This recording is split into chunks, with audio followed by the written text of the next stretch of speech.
Doesn't matter if you have one ass cheek and 3 toes. I will beat your ass.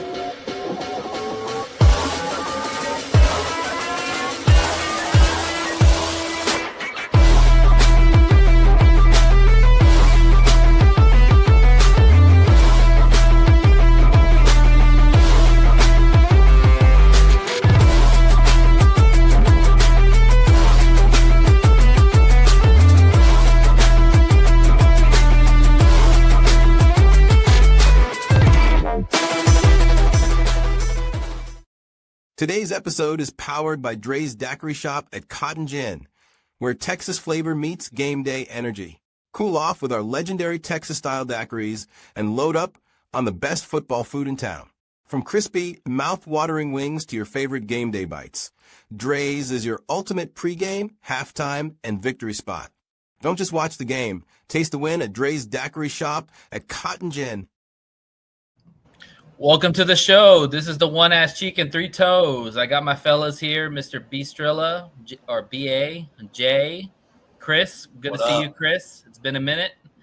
Fellas, I mean, it's a great day, right? Like the Lions kicked ass, the Tigers won today, and Liz's Texans put a shutout on the Titans. Man, how we feeling, fellas? Feeling good, man. Good in the neighborhood. Yeah. Really good. It's a fucking great Tuesday. What's up, Robbie? What's up, Robbie? What's up, Robbie? What's up? Hey, Rob. All right.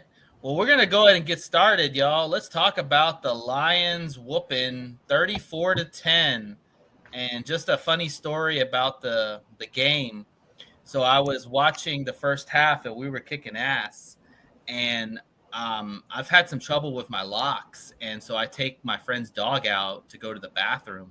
I close my door and I realize the door is locked. So I'm locked out. So I did not watch the second half of the game, but I'm literally putting my ear towards the door, trying to go like, yes, what? No.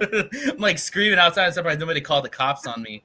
But anyways, yeah, a little funny story there. But yeah, the Lions whooped ass. Let's talk about it. 34-10. They flushed those Browns down the toilet. Initial thoughts. We'll start with you, B. Tell me your initial thoughts. Thank you, sir. I mean, the defense. I felt this was going to be the case with this. The defense for the Browns was legitimate. They were pretty good. They kind of stopped the offense a little bit. But it was the Lions' defense that made the difference and gave them short fields. I think I mentioned this before. This is what was going to happen. The defense from the Lions overwhelmed the offense of Cleveland. They got 2 interceptions, 3 sacks. Was it 3? How many sacks? Going to get 3 sacks, isn't it? Yeah, they got 3 sacks. And they basically just pestered Flacco. And, I mean, the only good thing about Cleveland in their offense was the running game a little bit. The rookie Judkins, he was pretty good. But they basically stifled that offense, and then they gave him short fields to work with. And then once they did that, plus Khalif returned one for a touchdown, so that wasn't that added extra on there too. So with the short fields, the Lions offense didn't have to do much. They just had to go down, 20, 30, 40 yards and get a touchdown. So you kind of said that. It was great. We kind of said that before the game, like the defense was going to set up the offense of short fields, and that's exactly what they did. Jay, talk to me. What was your thoughts on the game? So, game was a good game. May had not been the best, and I really want to explain that. While our offense kind of seemed it didn't do really too much, it was our defense that stepped up big time, right? Like that defense and special teams saved the day for the Lions, and that only gives more confirmation that this Lions team is possibly one of the most complete teams in the NFL, because there's going to be certain weeks where your offense has to pick up the slack because your defense can't get stops. And then there's going to be certain weeks where your defense and your special teams have to step up. That was last week against the Browns. Forcing 2 interceptions on Joe Flacco, I know he isn't the best quarterback, but being in position to make those turnovers, Aiden Hutchinson getting 2 strip sacks, I think our team played a complete game, and that's what Super Bowl contender teams do. You play complete games. When one side of the ball is lacking, the other side step up, make plays, and that's what the Lions did. I agree. Peoples, what do you think? Peoples. I call them peoples or Chris, whichever one. Yeah. So most people tell you that, like, what's your three phases? How good are you in all three phases of the game? And that's the big thing. Just like Jay alluded to, in this game, one of the phases didn't work, so the other two had to take over. And out the gate, and believe it or not, the Cleveland Browns actually kind of stifled our run. Our run. I mean, They did. less than 100 yards or at 100 yards, like that. I mean, for us, that's a stifling. Like, I mean, normally we get what you expected to them to do because of how 100 the defense is. Exactly, but good teams pull out a win and figure it out. Great teams find a way to overcome adversity. So in this situation, and the cool thing is that they adjusted on the fly. Unlike last year when it took them a little bit of time throughout the game, we adjusted on the fly. And so as much as our pass game wasn't always just right there, like Jameson Williams didn't have the greatest game, but Mon-Ra, and then also our special teams with Khalif Raymond, which is funny because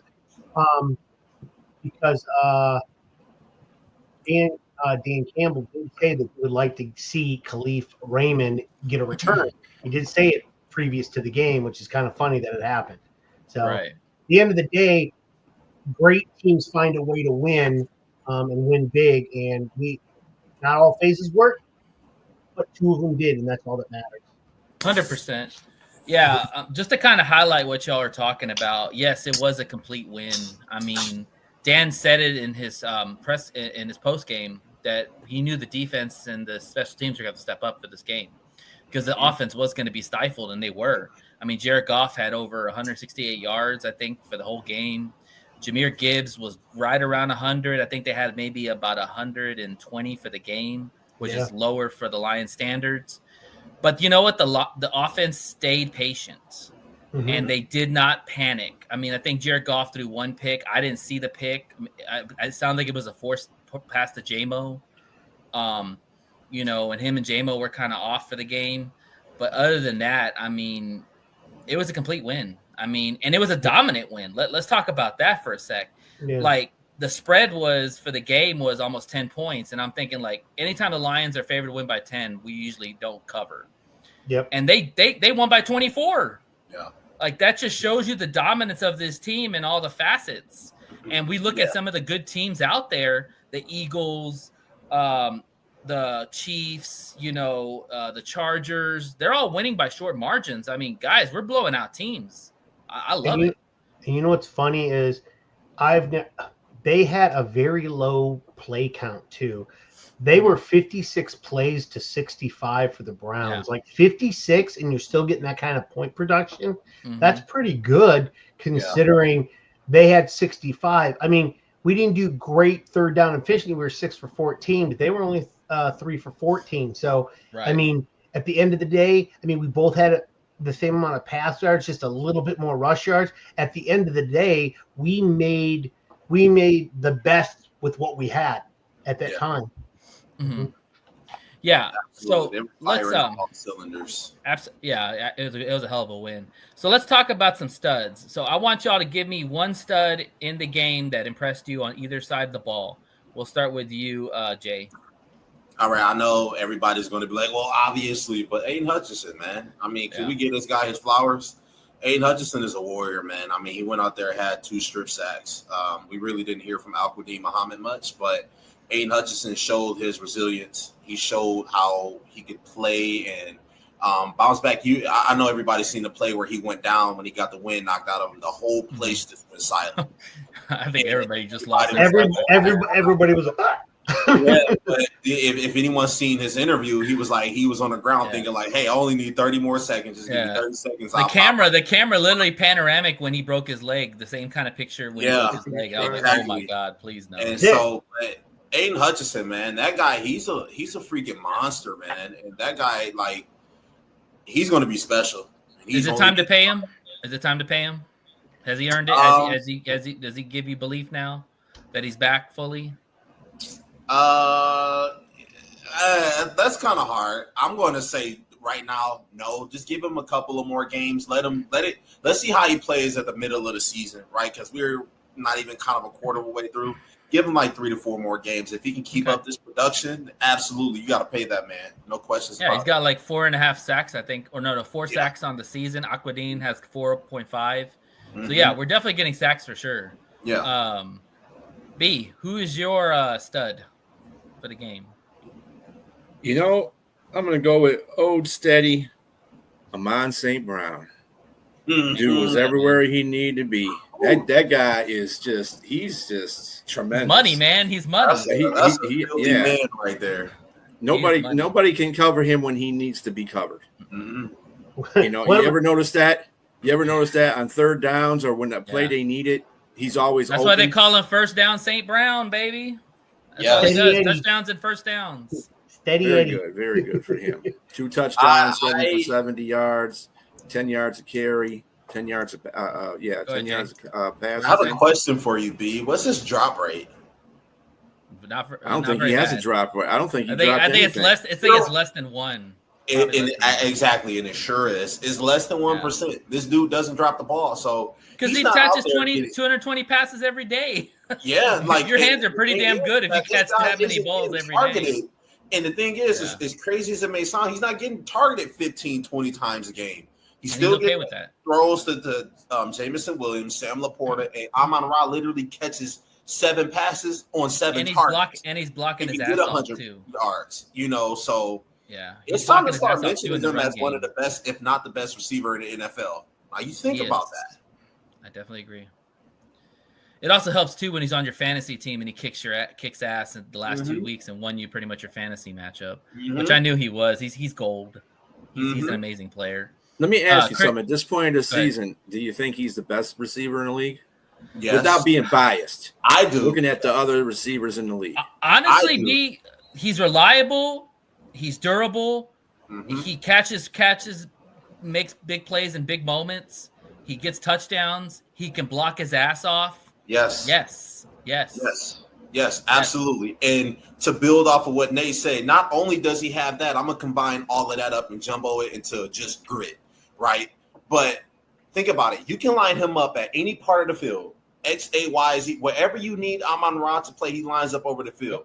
I kind of equate it to, like, you know how people will say, oh, Micah Parsons or Max Crosby can line up anywhere on the defensive line. Amon-Ra can literally line up at any wide receiver position, you know, and you're going to get the same production out of him. I think right now, at this point in the season, he could be 1A, 1B, or 1C to these two, Puka Nacua and he's having a really good year. Njigba for Seattle. He's been stepping another guy on my fantasy team. Really good. Yeah, he is. So, I mean, Amon's got the touchdowns. He leads the league in touchdoup right now. So a man that finds his way to get into the end zone. Yeah, he's he up has there. 6 right now, right? 7. Wow, he's gonna have like 15 by the season. 4 games in. Yeah.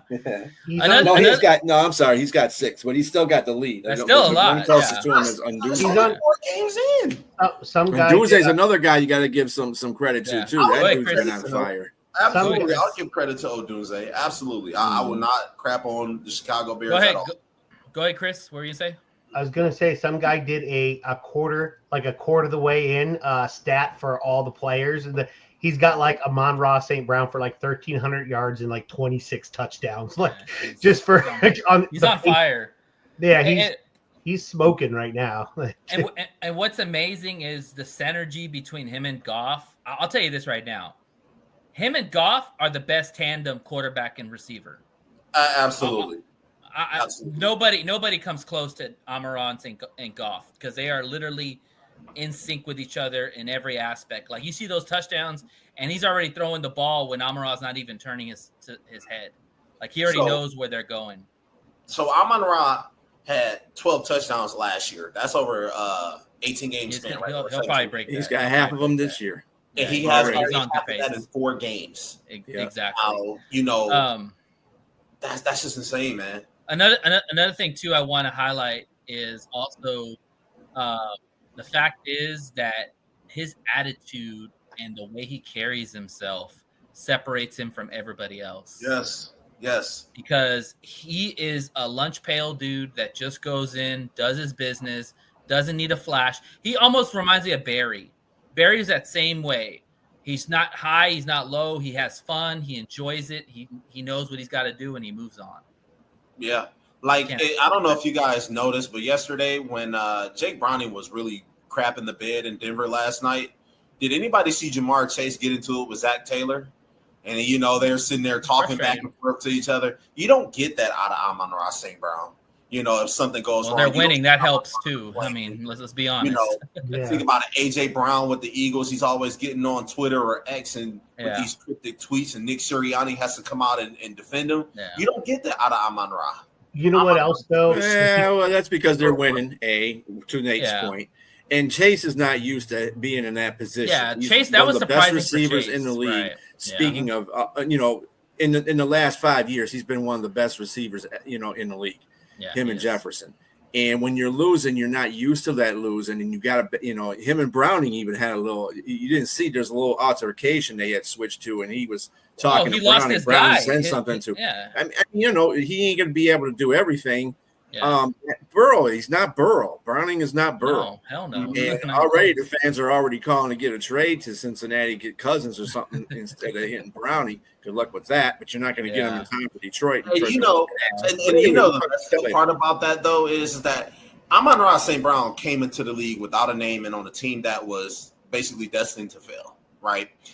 It was the exact opposite with Jamar Chase. He came in with the quarterback he won a national championship with, and everybody already thought of him as a superstar. Two different paths.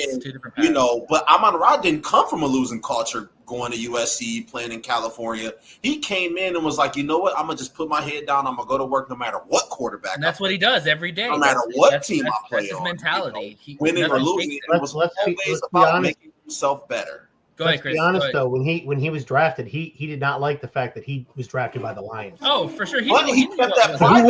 Who would at that time? Who would at that time? You know, he kept that private though until you know he was able to open up and say, "This is what we came from, and look where we are now." Yeah, I appreciate his candor about being honest about that. You know, like, hey, I respect you more for being honest with us. Even though it was like 3 or 4 years after the fact. Yeah, exactly.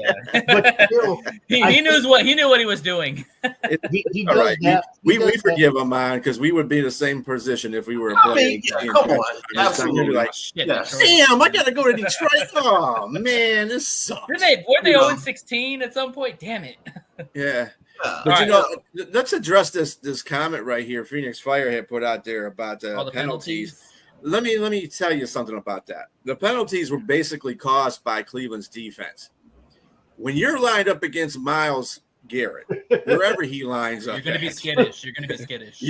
You're gonna get a false start or two. Yeah. So they only got 6 penalties for 35 yards. The Browns got 6 penalties for 44 yards. So it really was a clean game for the most part. Yeah, I mean, really, the mistakes were made in that first drive, which I want to get to. But let's go to Peoples real quick. Tell me who your stud was. Well, you guys picked the two that obviously I would have picked. So I'm going to pick somebody off the beaten path. Do it. Just because you guys said those two guys. Those two are those are the common names. Give me somebody different. So I like the way now I'm going to pick 2 because I want to give credit to. So Jack Campbell's done very well these last 2 games. Jack Campbell is stud right now. Yes. And we got a group chat with a guy. His name is Mike K. I don't know if you know who he is. He's in our group chat. Mm-hmm. And he has always said he cannot say a good thing about this guy at all. Stiff hips, can't get no explosion. No, he can't do anything. Okay. But he has been. And that's the thing. And so Dan Campbell has alluded to this guy being good. I want to give him his shout out because he has done really well the last 2 games. Yes, he's and then the other one playing in the NFL right now. Absolutely. Yeah. And DJ Reed, he did really good. He got a pick. He did really well as well. Those 2 guys. If I could give it to the whole defense, that would be great. But at the end of the day, those 2 guys have stuck out pretty good. My bad. I thought he was done talking and kind of cut out there. Can I give one more? I think we all literally just glossed over him. Okay, go ahead, Jay. Go ahead. My bad. I'm sorry. I don't mean to cut you guys off. No, you're good. You're good. Tate Ratledge. Yeah, you do. Damn it, that was the guy I was gonna say. Oh, Go my ahead, bad. God damn it. Oh, I'm sorry. shit. My bad, man. Go ahead, Nate, All right, and well, explain why. No, I mean Tate Ratledge. I mean, you watch the film; he's moving around people. Like him and Sewell are like a swing gate. They're literally swinging everybody out of the play and opening the holes. Tate Ratledge is quietly becoming one of the better linemen in this NFL game. I think he had one of the highest PFF grades last week out of all the linemen. I mean, Baldinger. I don't know if y'all watch his tape sometimes, but he highlights the big uglies up front, and he highlighted Tate Ratledge, and he just showed Tate just moving people around. And go ahead. And I will tell you that the only thing he did, now he is a rookie, and he did have a penalty this last game. So it's not going to be a fully clean game. Penalties. He's going to have penalties. Now the weird part of it is, and I don't always look at every single stat. But if you were that he had a really, really low PFF grade, and I don't know why this week. I didn't see the grades. What was his grade? It was low again. 56 or something like that. It was really low. And I don't know why. Considering the assignment, that's hard to figure out. That was a good performance because one, Jared Goff still hasn't been sacked in 3 games. And that's pass pro right there. We got to give pass pro quiet. That's credit to the pass pro. Yeah. And think about it. He wasn't going up against scrubs. He was going up against Collins. He was going up against Myles Garrett coming in, pulling the stunts, and Mason Graham, another dog. Yeah. So I don't. We heard nothing from him. He did nothing from that. You got to understand something about PFF too. They grade upon statistics and positioning. They don't grade on the eye test. We didn't give up a sack. The PFF is rated. Christian Mahogany got the lowest PFF of the offensive line, 39.4. Then was Taylor Decker at 48.4. Then was Tate Ratledge at 46.5. Oh, it was even lower than I thought. Actually, the 2 guys that held up in there was Graham Glasgow and Penei Sewell, who had the highest offensive PFF. Penei's going to be on All-Pro year. We already know that. But and Graham Glasgow got a 70.1. Hey, there you go. Let me say this about Taylor Decker, man. Taylor Decker held his water. Like, Myles Garrett was primarily on Taylor Decker the whole freaking game. And, yes, Taylor Decker did give up some leverage inside, but he never let him go inside to Goff. Yep. And that was huge because Myles Garrett is a freaking beast, man. And let us not buttercup everything either because Decker got help on the edge. They were chipping. There was like 7 guys on that line of scrimmage. So he got help with tight ends and running backs. Hey, did they form the conga line? When he went against Penei Sewell, the one time that I saw he went against Penei Sewell, he kind of got around Penei Sewell, but Penei Sewell kind of corralled him around Goff on one of the plays that I saw. I saw what you're talking about. Yeah. And let's be honest, you're not going to stone Myles Garrett. You're going to have to push him away from the quarterback or push him out.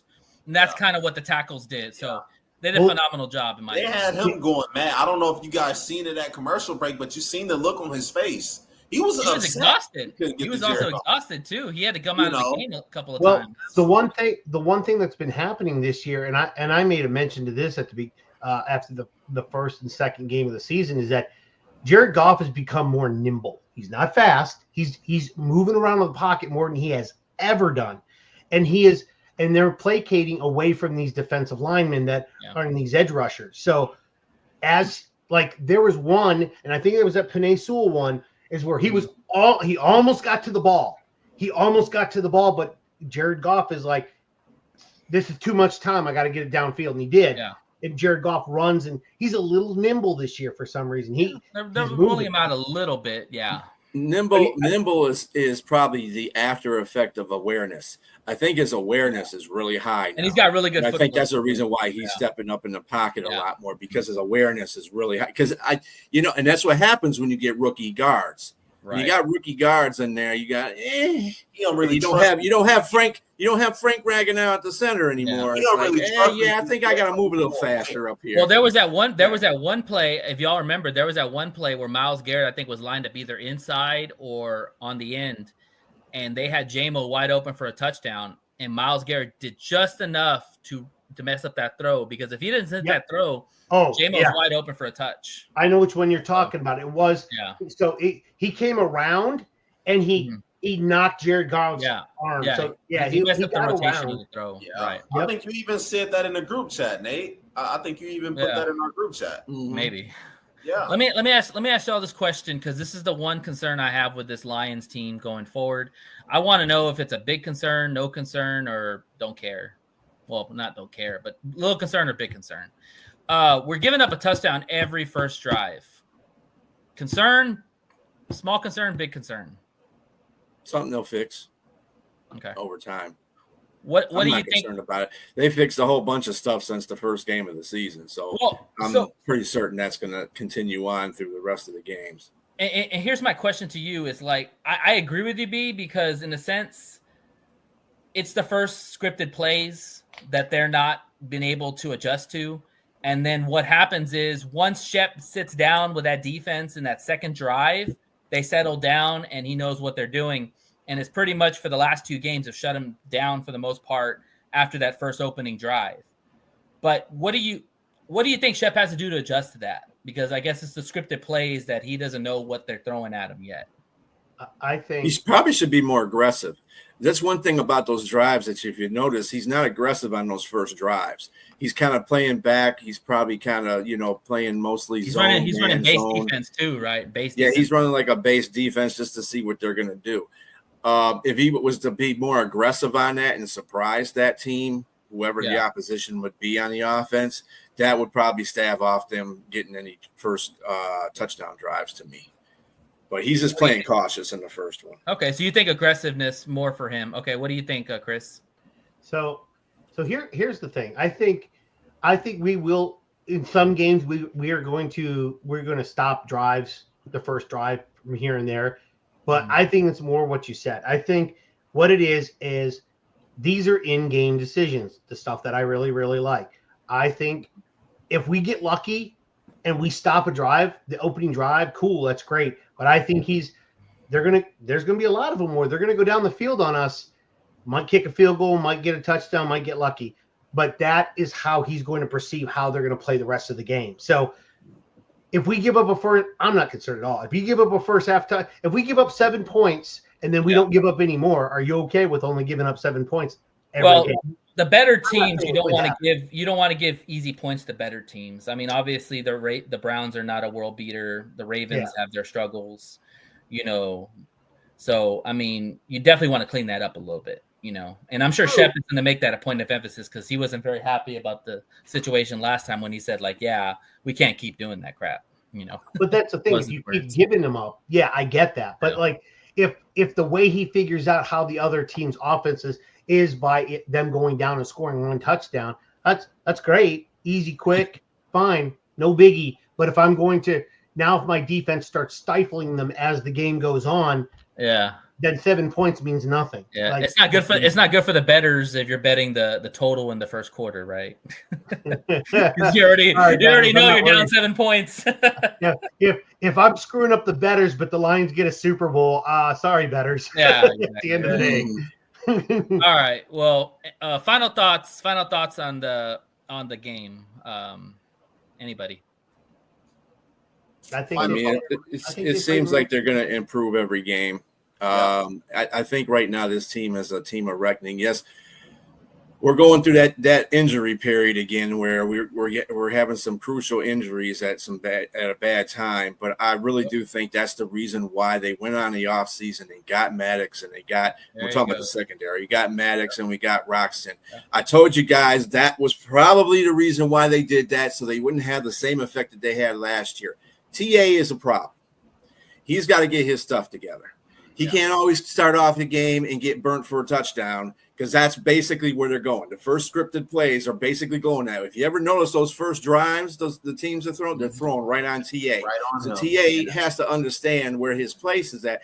Yeah, great. So you don't do anything else you don't have anything thrown on you for the rest of the game in the second half. But you already had damage dealt on you. He's got to get in there and get his head in the game immediately and say, they're coming after me. I'm going to make sure they regret that whole situation. Yeah, and he's going to have to do that. Yeah, he's gonna have to be a bigger piece now with DJ Reed out for a definite amount of period of time because he's got to step up and be that guy that we drafted. Because I know Meek can hold his own, but man, we really need TA to step up for the rest of the And season. hopefully he's able to play next game. I think he's having a sophomore jinx time. Not that we need that, but I think it's going to be. Well, he's still young and still learning the game. You know, cornerback's a hard position. It took Slade very 3 hard. years to really be good. Yep. So he's probably on that. He's probably on that projection. Really quick, final thought on the game. I think that this really just solidified this team as a Super Bowl contender. No more sitting at the kiddie table. This is the big boy table. Well, you beat the team. You beat the teams you need to beat, and you whoop their butt. Absolutely. So I love that. Anytime you can put 38 points up and you say that that's not your A game right there, that's not your best game right there, you're forced to be reckoned with. So, all right. Awesome. If I told you you're going to be 3-1 at this point, I would be happy with that. Hell yeah. Because I would have gave the one loss to Baltimore. Exactly. Yep. So they just lost to Green Bay. Right. All right. So we're going to move on to the Pick'em segment. Chris, you're going to join us for the the Bengals preview. Yeah. So Pickham's if he wants. I'm still here. Okay. Depends on me. I mean, he can give his. Yeah, we're going to do our Pick'ems. So, I mean, you're welcome to just kind of chill out, and then we'll talk about. We'll bring you. We'll discuss the Bengals. Hey Liz, what's up? What's up, Liz? Hey Liz, you're a Titans fan. Awesome. No, she's a Texans fan. Texans fan. Sorry. I meant to say. No, you're good. Boy, you're How about are to you? get beat down. We have a guy. We have a guy in our other podcast that is a huge Texans fan. He's Dan. His name's Dan. He's What's up, one of Phoenix? the what? Oh, he's telling shout out. you, yeah. Yeah, he's a super fan.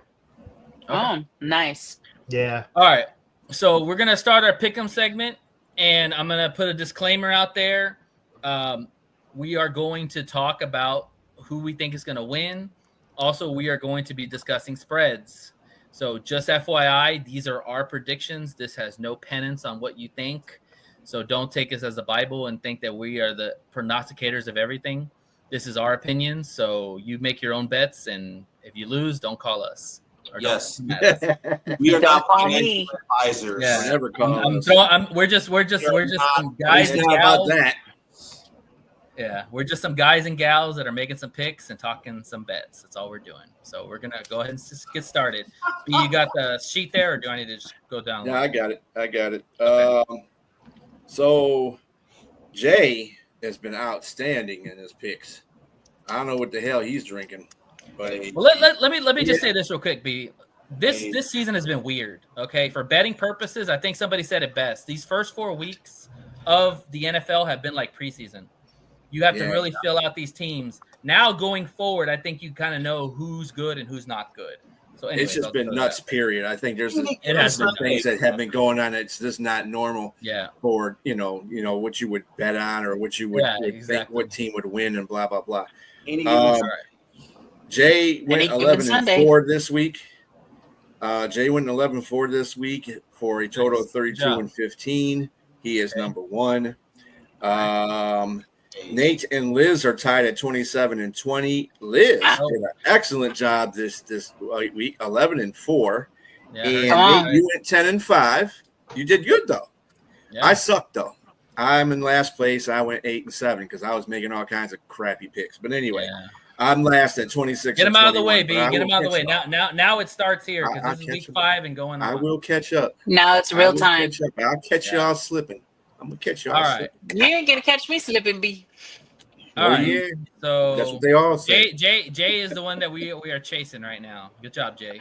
Hey, All right. So you got the sheets for this week, B, or I just go down? Yeah.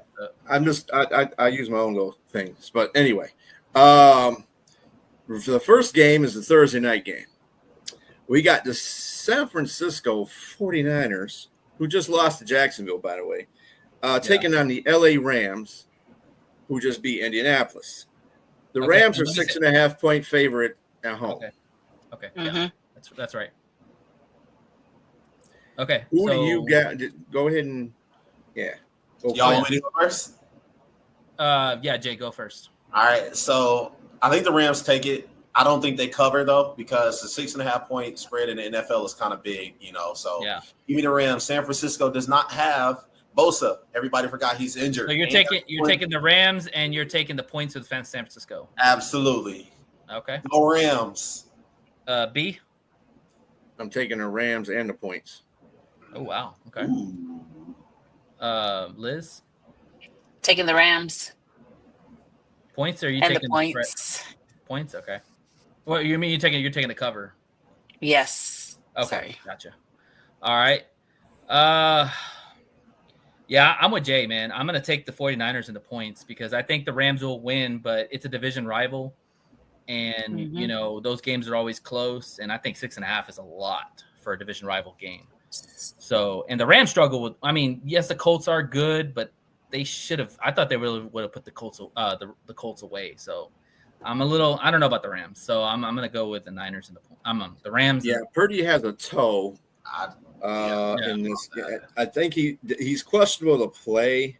He'll play. Bring up. I think he is. Purcell is also questionable to play in this.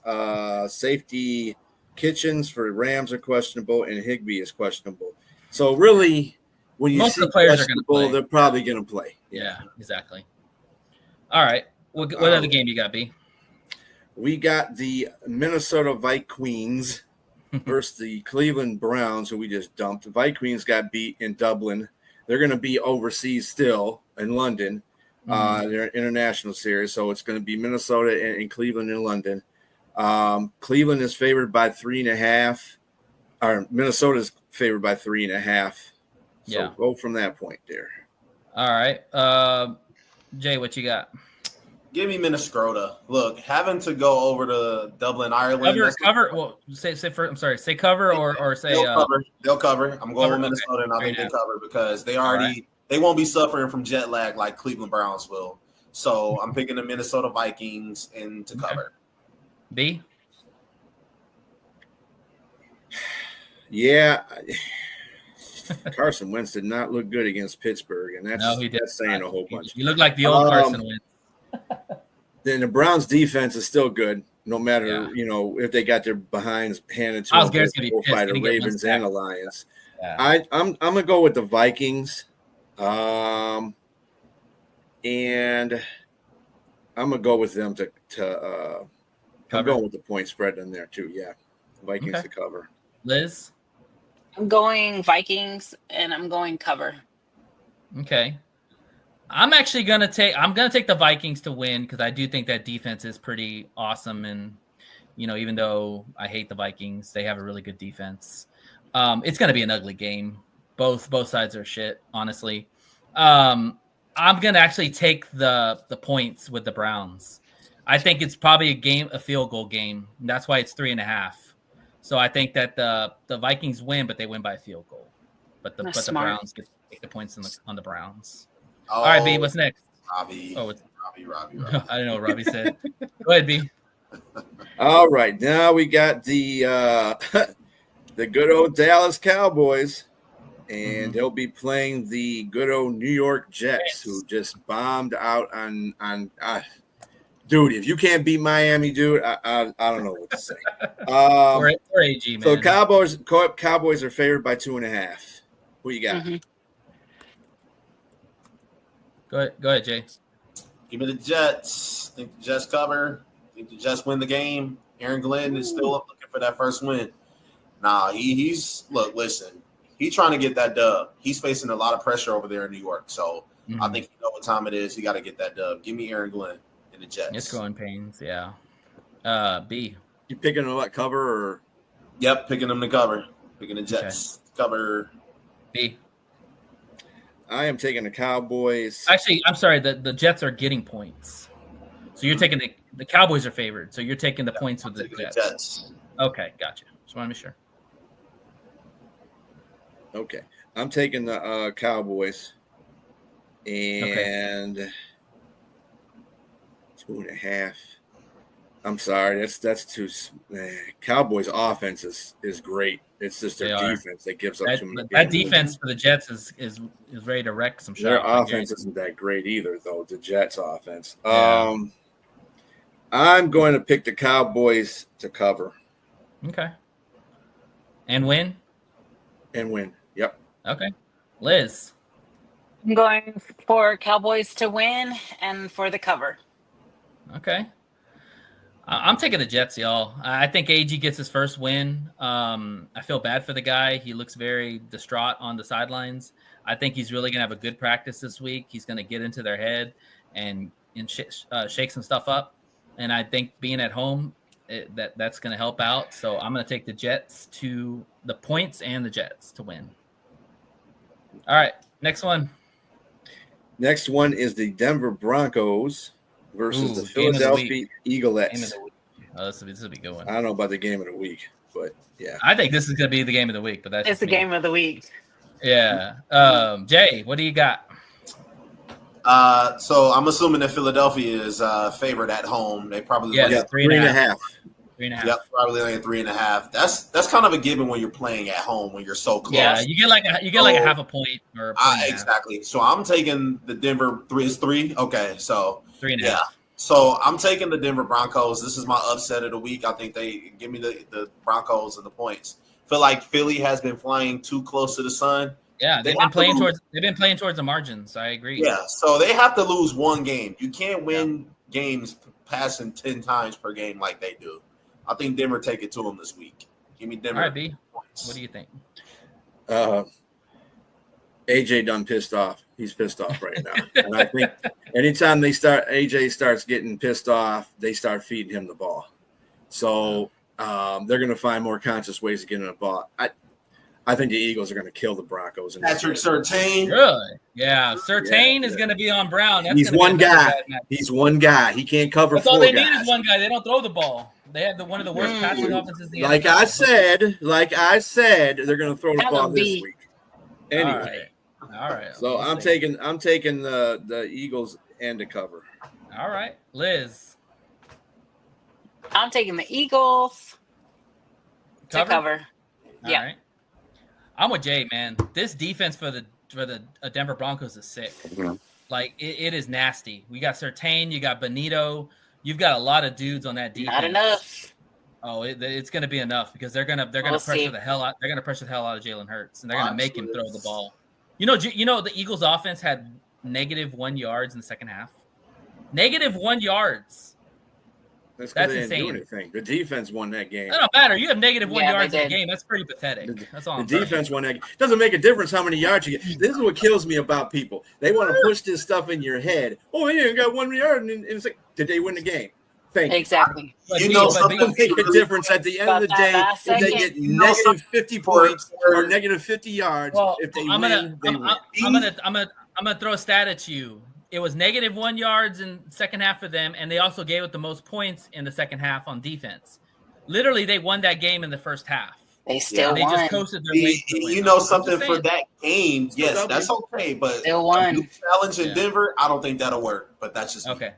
Well, anyways, I am taking Denver to win, and I am taking the points. I think Denver will kick some ass. All right, next game, B. The New York Giants versus the New Orleans Saints. Ooh, I had a tough one with this Hmm. one. Oh, okay. Jay. Covers 2.5. Oh, but and the the Saints are favored. Saints are favored. 1.5 points. That's Saints, all right. Give me the Giants and the points. I think Jackson Dart just found his new home. I think Brian Daboll just found his new crush. Yep. Give me the G-men to cover or in the points. Give me the G. Well, I'll go next. I'm taking the Giants as well. I said I'm never picking the Saints again this whole season. They can kiss my ass. So I'm taking the Giants in the points. Yes, sir. I'm taking the Giants and the points as well.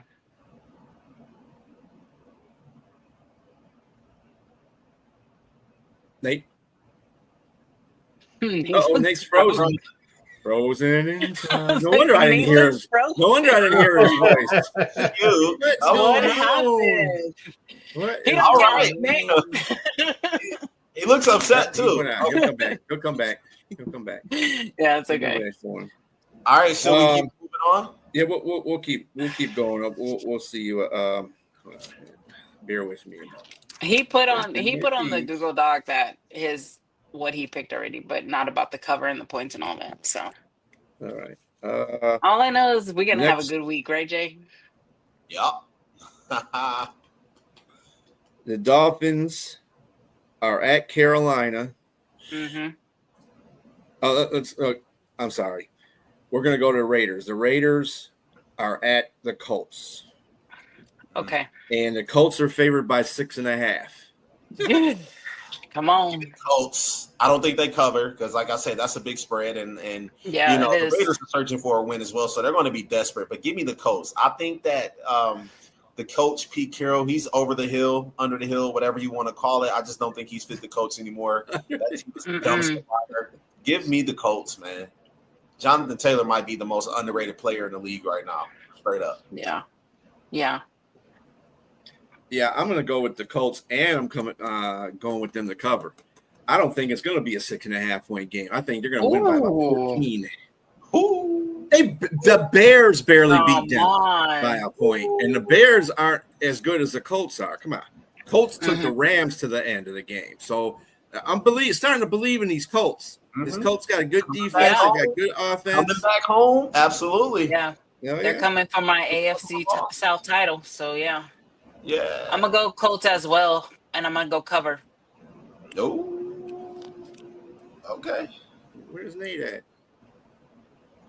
Oh, I don't know. Go Indy. Go in. Yeah. Don't say that too loud because you got the Texans. Yeah, you got her right here. No, I was reading. It's okay. It's okay. I mean, I have a feeling that they're gonna be number one this year for our division. So Hey, at least you can it admit is what it is. Hey, I admit when my team is the wrong. maturity right there. Like that's noble of me. You know what I mean? I know. That's I maturity. know when my team is playing trash. That's the maturity right there. All right, we have the Miami Dolphins who are victorious. Nate's internet went out, so let's keep it going. Crap. Oh god, and they're eating some butter cookies. Yeah. You gotta be like that. It probably is. Dolphins at Carolina. You know what? I'm gonna go back a couple of these games because I got to give you who is injured in here. Dolphins lost Tyreek Hill for the year, so they're gonna be dependent on Jalen Waddle and other people. And obviously, Darren was great. Darren Waller was great in that game. He got 2 touchdowns. So I mean, they're finding him all of a sudden. Carolina, Miami is actually favored in this game by 1.5 points. What do you got, Jay? Give me the Carolina Panthers, man. I think Just keep hope alive. I think Miami is a dumpster fire as well. Come on, let's really just be honest. Mike McDaniel and the Dolphins are like that marriage that says we're sticking together for the kids, but they hate each other. Okay? Give me Carolina the points, man. Jeez. Sorry. I just think the Miami Dolphins are horrible, probably the worst team in the league right now. I mean, when I was watching them last night, I felt like I was watching a high school game. Yes, absolutely. Literally. Absolutely. All right. So what you got, go B? ahead, Liz. What you got? Okay, I'll go. I'm gonna go Dolphins because them Panthers are struggling as well, but I feel like they're struggling more than the Dolphins is. And the way they played last night, they had potential. So I'm gonna go Dolphins. And I'm gonna go for the cover. You hurt my heart. You hurt me. Sorry, Jay. You hurt me. All right, but I'm going to tell you something. If this was played in Miami, I would have picked for Miami, but I'm picking it for Carolina because it's in Carolina. Carolina seems to have some kind of fire under behind when they play at home. So I'm going to take Carolina, but I am. Yeah, I'm gonna have to go with the points too. The points too. Yeah, because All 1.5 is yuck. Mm-hmm. All right. Again, in that game, the Dolphins, Tyreek Hill is out. Yep. Let me see who else is out. Their cornerback, Jay Marshall, is out for the year as well. The questionables are Jay Sanders for Carolina tight end, and Wonham, the linebacker for Carolina. Carolina's a lot more healthier than Miami coming into this game as well. So that is something else to look at. All right. The Buccaneers at the Seattle Seahawks, and the Seahawks are favored by 3.5. Yes, 3.5. Let's go. That's Seahawks. nuts. Give me the Seahawks and they cover. Look, I think Tampa having to go play in Seattle on the West Coast, like I told you, East Coast teams does not play East well. Coast and West Coast. They got to go to a different time zone, catch up to them. I think the Seattle Seahawks win and they cover. Mm-hmm. And I think Sam Darnold has a monster game against that defense. Yep. Let's go Seahawks. Let's see. Go ahead, Liz. I'm going to go Seahawks as well, and I'm going to go for the points. All right, TV. All right. Well, I think I am going to. Oh, you guys covered. You covering, right? Mm-hmm. For both. Okay. All right. Well, I'm going with the Buccaneers. I'm going with the Buccaneers because they'll probably get one of their offensive linemen They back. got a lot of injuries. Yeah. Well, no, they don't really have. Just got. They did pretty good against. They did pretty good against Philadelphia with all them injuries, didn't they? That was at home, Pretty though, good. right? That was yeah. They played the week before too, and they did pretty No good. Mike with them Evans. injuries. Ibuka is They're 3-1, just like Seattle I is. think Ibuka's out. No, Ibuka's No, I think not he's out. No, he's No. not. Oh, he's going to play? Okay. Yeah. Yeah. We'll see. Urban is questionable, but he'll be playing too. Okay. Michael Evans is out. Mike Evans is out. There goes Nate. Mm-hmm. Hey, y'all. Hey, Nate. And squirrel my sister nuts on the wire or something because my internet went out. It's all good, homie. We got you, bro. Well, Where let me were we see. at? Okay, let's go back and get you caught up here. So the Giants Okay. versus the Saints. The Saints are favored by 1.5. Who you got? I'm taking Who Dat Nation, man. The cover and get their first win. Yeah. Whoa. Wow. Okay. Yep. Against Jackson Dart, huh? And they just came off of Hey. They're playing the Chargers. Uh-oh. Oh, he went out All again. right. There's magic in that dome. Oh, there he goes. Again. There he You're goes. fading in now, brother. Maybe it's just Yeah, connected. I don't know what's You up with are. this internet. Yeah. All right. Okay. The next game we got is the Raiders at the Colts. Colts favored by 6.5. Who you got there, Nate? Ooh, I got the Colts, and I'm taking the Raiders with the points. Oh, okay. Yeah, I think it's gonna be close. I think it's gonna be a close game. I think Geno plays better in this game, but yeah. All right. So Dolphins versus Carolina. Who you got? Dolphins favored by 1.5. Oh, Panthers all the way. To cover and to win. All right. Fins up. Ho. Bleak. All right.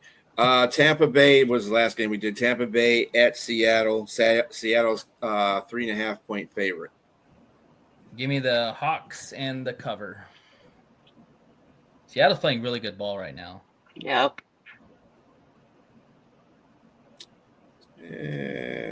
Okay. I still think they're one of those teams that are going to fall off. But anyway, that's besides. Tennessee Titans at the Arizona Cardinals. Give me the Redbirds. And the Cardinals are favored by 7.5 points. Mhm. That's a lot. That's a lot to cover. Give me the Cardinals. Now, when you say that, B, I got to ask you a quick question. Are they getting any of their corners back? We don't know. Who the Cardinals? Yes, because they lost like 3 corners. They were down a couple corners when they played Seattle. I don't think it's gonna matter, Jay. They're playing war. Difference with the Titans, Jay? I mean, really? I know that Kyler Murray, he's hungry and thirsty for a win, and I think they kind of pick up and they get the dub against the Titans. I just don't think the Titans are good. Now that may be the worst team in the league, right there. So Cardinals to cover. All right, you got Cardinals to cover. Mm-hmm. All right, what about you, Nate?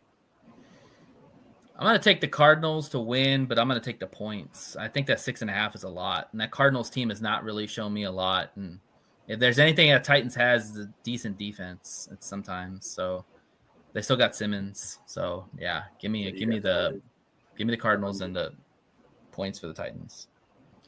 All right. Liz, what do you got? I'm going to go Cardinals, and I'm also going to go points for the Titans. Okay, so you got under. All right, I'm taking the Cardinals. That's a no-brainer. But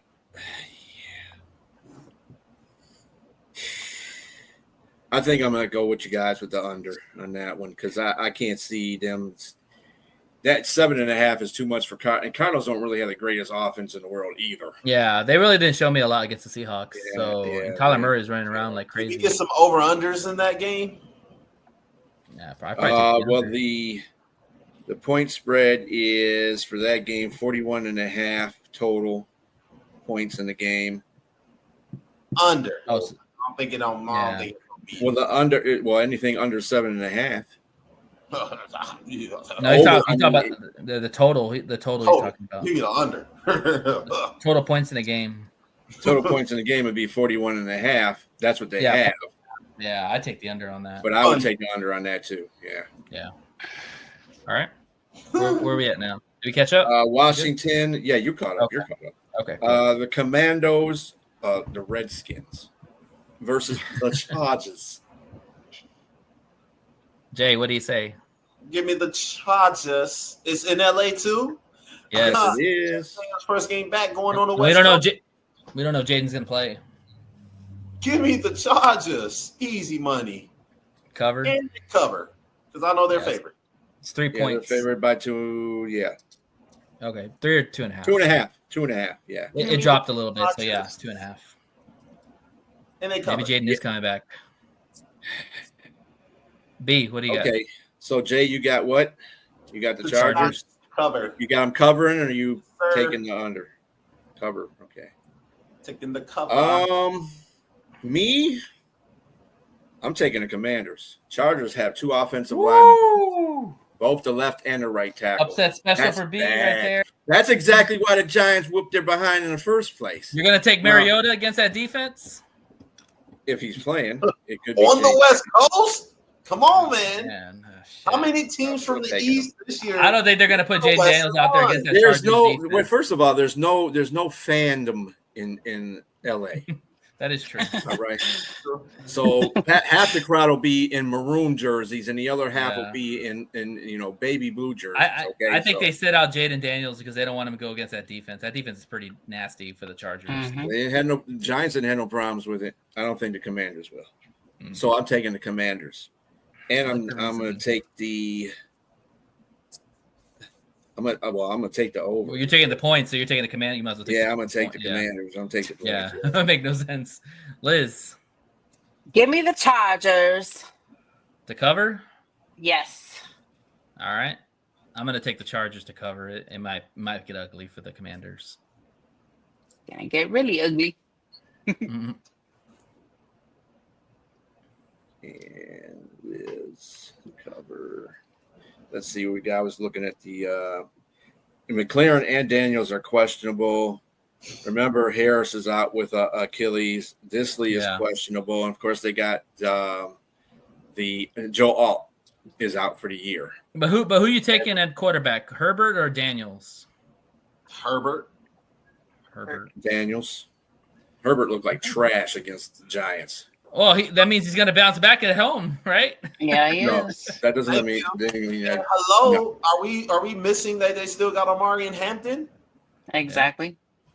And Quentin. Okay, that would be the only thing that offsets. That's why it's 2.5. Go ahead, Chris. Go ahead. I have to say, listen, I have this guy on like 4 fantasy rosters or on 4 fantasy teams, Omari Hampton. If they give him the ball more than 9 times, yeah, we can have a discussion. They don't give him to him like 9 or 10 times. Yeah, he gonna get the rock because now Najee Harris is out. Well, so what's funny? He's going to get 15 plus carries. What's funny is that this is probably the best quarterback that Jim Harbaugh's ever had in his coaching career, counting college and NFL. And they've become more of a passing team. They're not running the ball as much as the Jim Harbaugh team wants to do it because you've got Justin Herbert, man. I mean, the guy, if he's protected, he is one of the best throwers out there in the game. Agreed. I just think with a lack of protection, It's like fair. you see most of these teams, that's why Burrow's not playing. That's why Browning looks like crap because they have no offensive line, and really they don't have any offensive line. Well, I mean, that's fair.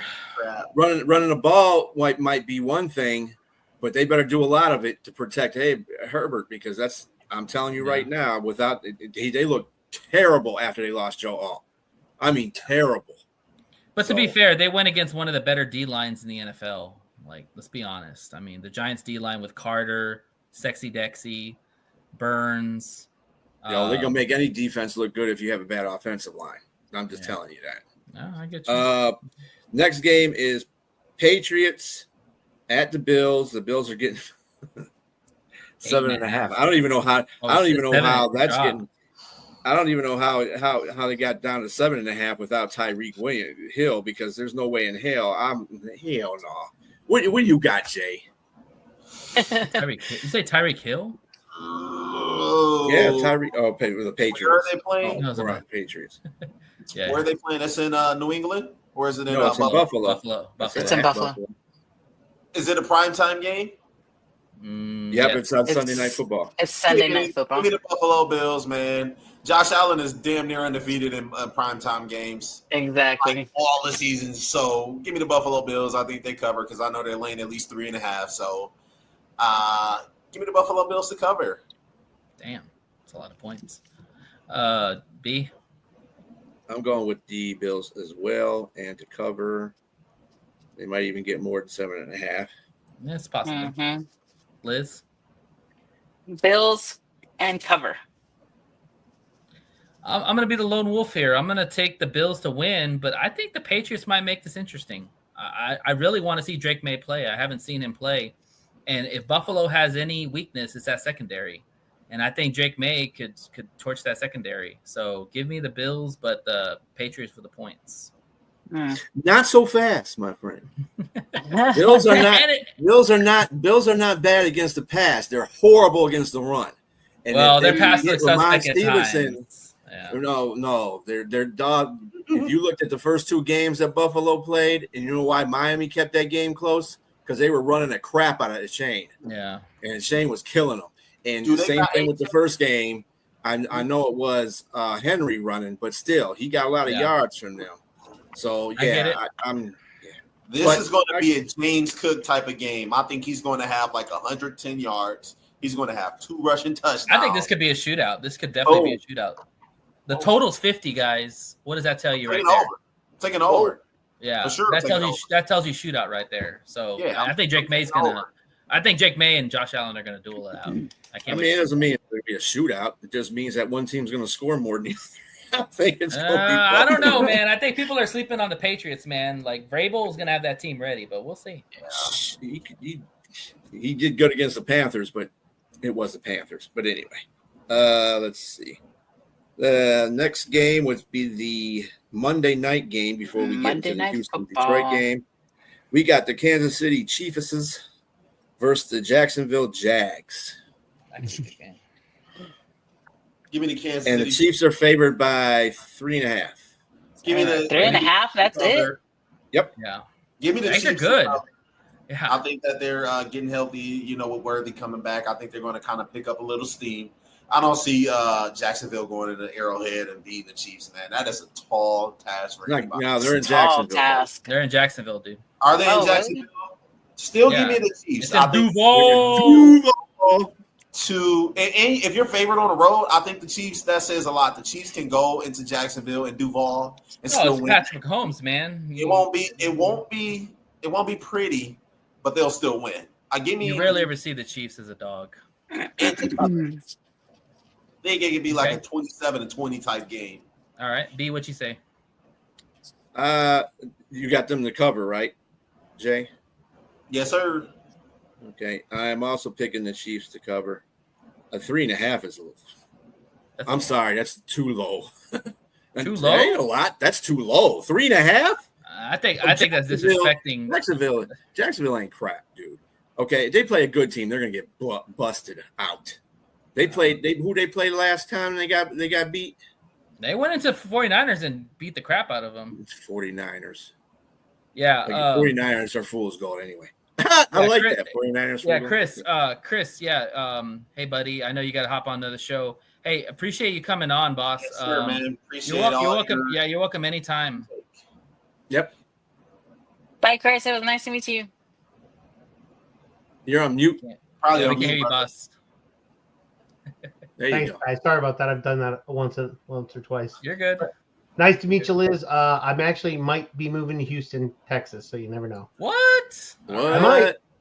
When I retire next year from the military, right. Houston is one of my options. So, Awesome. Yeah. All right, man. Doesn't mean I'm Sounds going to good. Doesn't mean I'm going to be a Texans fan. I'm still a Lions. No, we don't. You don't have to be a Texans fan. We can just be friends. Chris, you You're moved good. down here. We'll have to have some beers. All right. Maybe. All right, Maybe. buddy. Take care, All right. man. Yep. Have a good one. All right. You too, Chris. Thanks a lot, man. Thank you. Yeah, it's great seeing Chris, man. I haven't seen Chris since Yeah, the it summer. was. Yeah. Good deal. Uh, All right. Where are we at in the picks? we're still on Kansas City and Jacksonville. We're waiting for your pick and Liz's pick. I'm gonna take the Chiefs. Man, this is kind of tough. I went back and forth with this because I mean the Chiefs haven't played really good football either, y'all. I mean, They played good against the Ravens, though. But I'll go by my method I always do is who's got the better quarterback. I'm gonna take Patrick Mahomes all day. So Patrick Mahomes, I think I'll take the Jaguars with the points. I think it's gonna be close. I think the Chiefs probably win by a field goal. Wow. Yeah, I think Jacksonville steps up, man. They don't get a lot of Monday night football games, and I think they're gonna get up for this game. So yeah. That's where. All right. That's where Mahomes wins, though. I'm gonna take Taylor Swift's team, Taylor Swift's man, the Chiefs, and Cover. I'm gonna go for cover. All right. And All right. Now we're going to go to Liz's team, the There you go, Houston Texans. They are at Baltimore We're Ravens, on the road.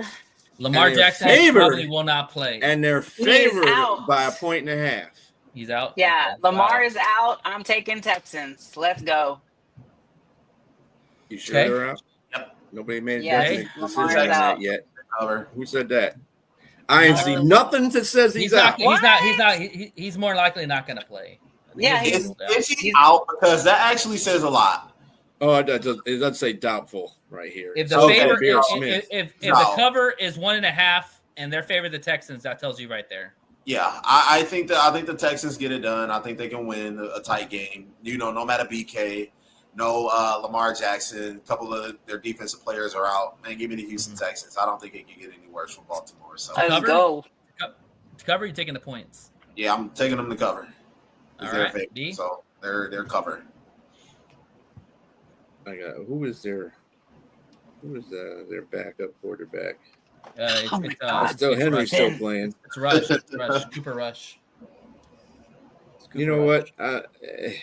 Yeah, I have to succumb to the impugnance on this one because we even without the betting angle going on here, I still see that Ravens offensive line is banged up. It looks like they're not gonna have Lamar, and it's doubtful they're having Roquan Smith coming in there. So that Roquan hampers their probably out, defense. too. I'm going Yeah. with the Texans.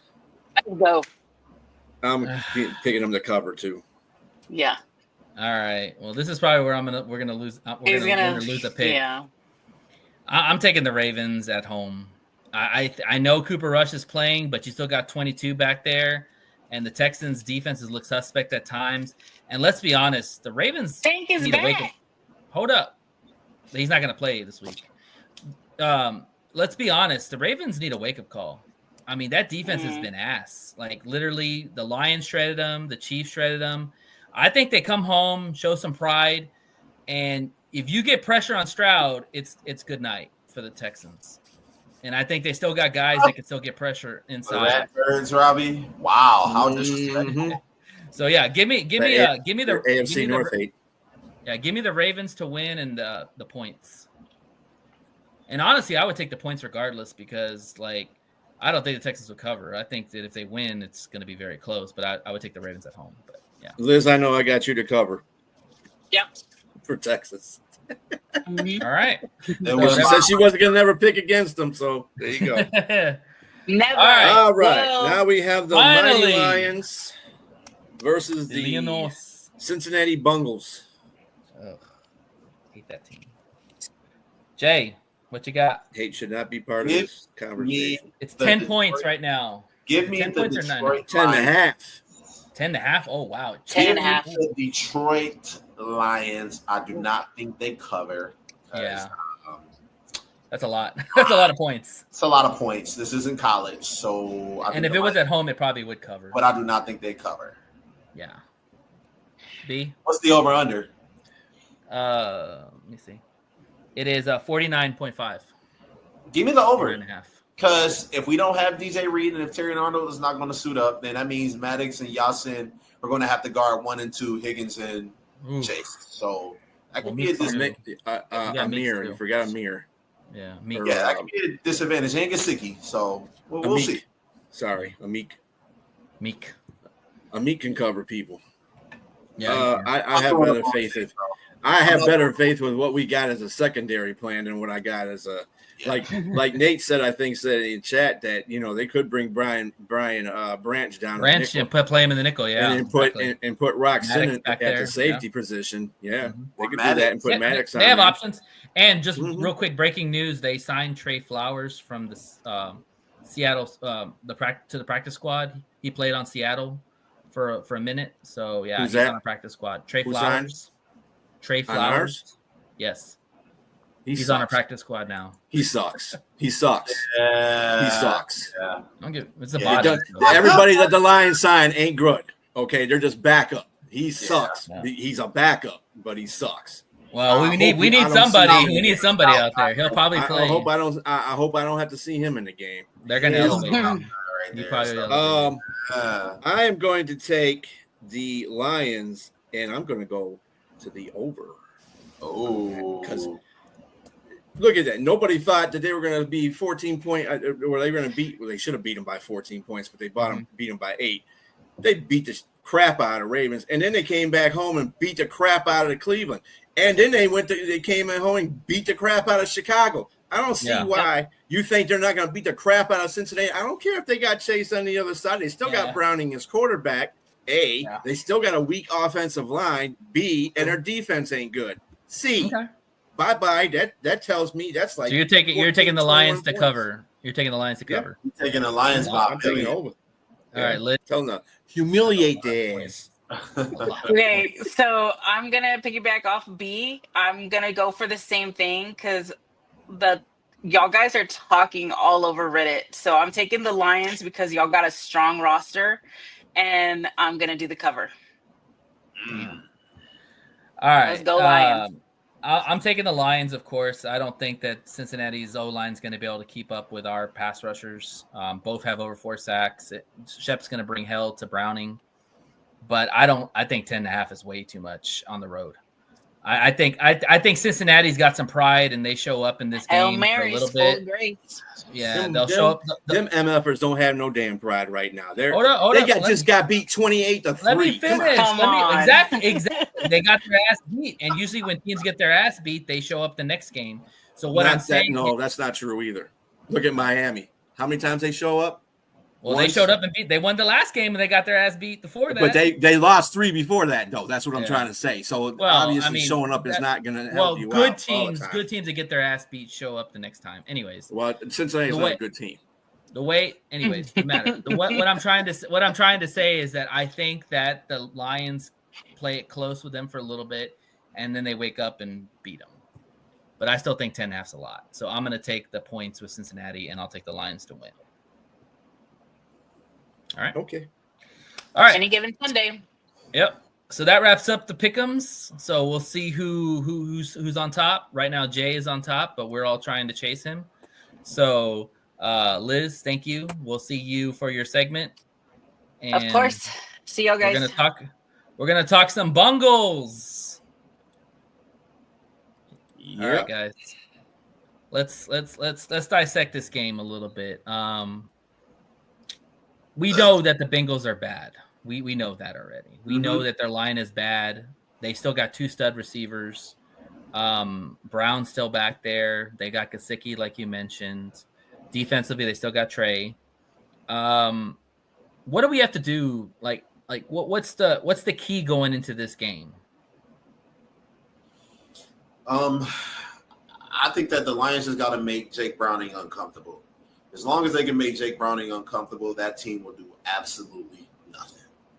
And with that being said, you cannot make – and the Lions have a history of making kind of pedestrian quarterbacks look like Hall of Famers. They have done that a couple of times. So don't let that happen this time. Make them uncomfortable. Make their lives hell. Be so aggressive and so smothering that Chase Brown, after the game comes – not Chase Brown, but Jamar Chase comes out and says, you know what, give me a trade. That's how smothering and relentless I want them to be. They just signed him and he wants a trade. I love it. Seriously. But, on an all seriousness level, just make them uncomfortable. Make their offense look like what it is. They don't have their quarterback. They're struggling right now. So make them uncomfortable. Our defense needs to step up big time right here. Yeah. B, what do you think? It's the same game plan they should use against Cleveland. Obviously, their defense is going to have to step up because their offense. Chase is going to get his. Okay, he's like it's just like the Michael Jordan rules. Michael Jordan will score 60 points, but as long as the team don't win, that's all that counts. But with Chase, he'll get his touchdown maybe. Higgins will get a couple of catches. Yeah, but they're going to make it very uncomfortable for Browning to even be passing. They're going to definitely. Bottle up Chase Brown. He'll be bottled up. They're really good against the run. I think the Lions are like 6th right now against the run. So yeah, I just right now the Lions are playing a top heavy and Jay, to your will they make pedestrian quarterbacks look good? I don't know when that was because they haven't done that in ages. So this is not one of the times they're going to. They made Flacco look good for a quarter, and then he shut his ass down. But again, that was the first. Look good for a quarter. That was 2 interceptions is not making a guy look good. But that first drive, I go through the whole over the. I don't take games at a quarter at a time. I take games for the whole of it. Okay, so if they won 34 to freaking 10. Yeah. Flacco threw 2 interceptions and he looked flustered every time he threw the ball. Yeah, after that's that, what you want to do. Right. And they got a fumble from him, a couple of fumbles from him. Sure. So no, and Flacco's a better quarterback to me than Browning. So think about that. Yeah. So they're both bad, but yeah. So I actually think they need to take a different approach. You guys think they should bring the heat on Browning. I actually think that, obviously you rush 4. If you can get home with 4, that's great. But I don't think you need to bring more than 4. I think that line is so bad that you can rush 4 and play the rest in coverage. And honestly, I'm limited the explosives to Chase and Higgins. Like, I'll let them dink and dunk all they want down the field, but when we get to the red zone or something like that, we tighten up, and that's where we play our defense. Because if you pressure Browning and you get one-on-one with Chase and Higgins, I'm taking those receivers over our cornerbacks. Maybe Meek by some extent, but Meek's a small guy. Chase is over 6 foot, and so is Higgins. So I'm not playing press, and I'm not really blitzing a lot. I'm rushing 4, and I'm playing most in coverage. What do y'all think on that? That's a good way to go. Yeah. But we're talking about Shepard. I know. That's a good point. I agree with you. About Shepard. He hasn't really done that. You're right. I'll tell you what, if he doesn't bring, he probably won't. He'll probably rush the 4 and blitz occasionally because he understands the weapons that they got outside. Exactly. I don't think Noah Fant's playing in this game either, so that's good. That's one receiver they don't have to worry about. Patch catcher they don't have to worry about. They just still do have to worry about Gesicki. Got to watch Gesicki. Yeah, he's a big deal. And anything, Jay. Now, Jay, this is where me and you should agree on. They have problems with the tight ends. Absolutely. Every game. They let him get off. They let him get off early. Yeah, they let him get off early. So they have to tighten that down. They really got to have some focused effort on it because Gesicki is the guy that might eat in this whole game. Yeah, because if if we're trying to do a 2-man coverage on Chase and Higgins at the same time, guess who's running through the middle of the field? Yeah, I think Gesicki.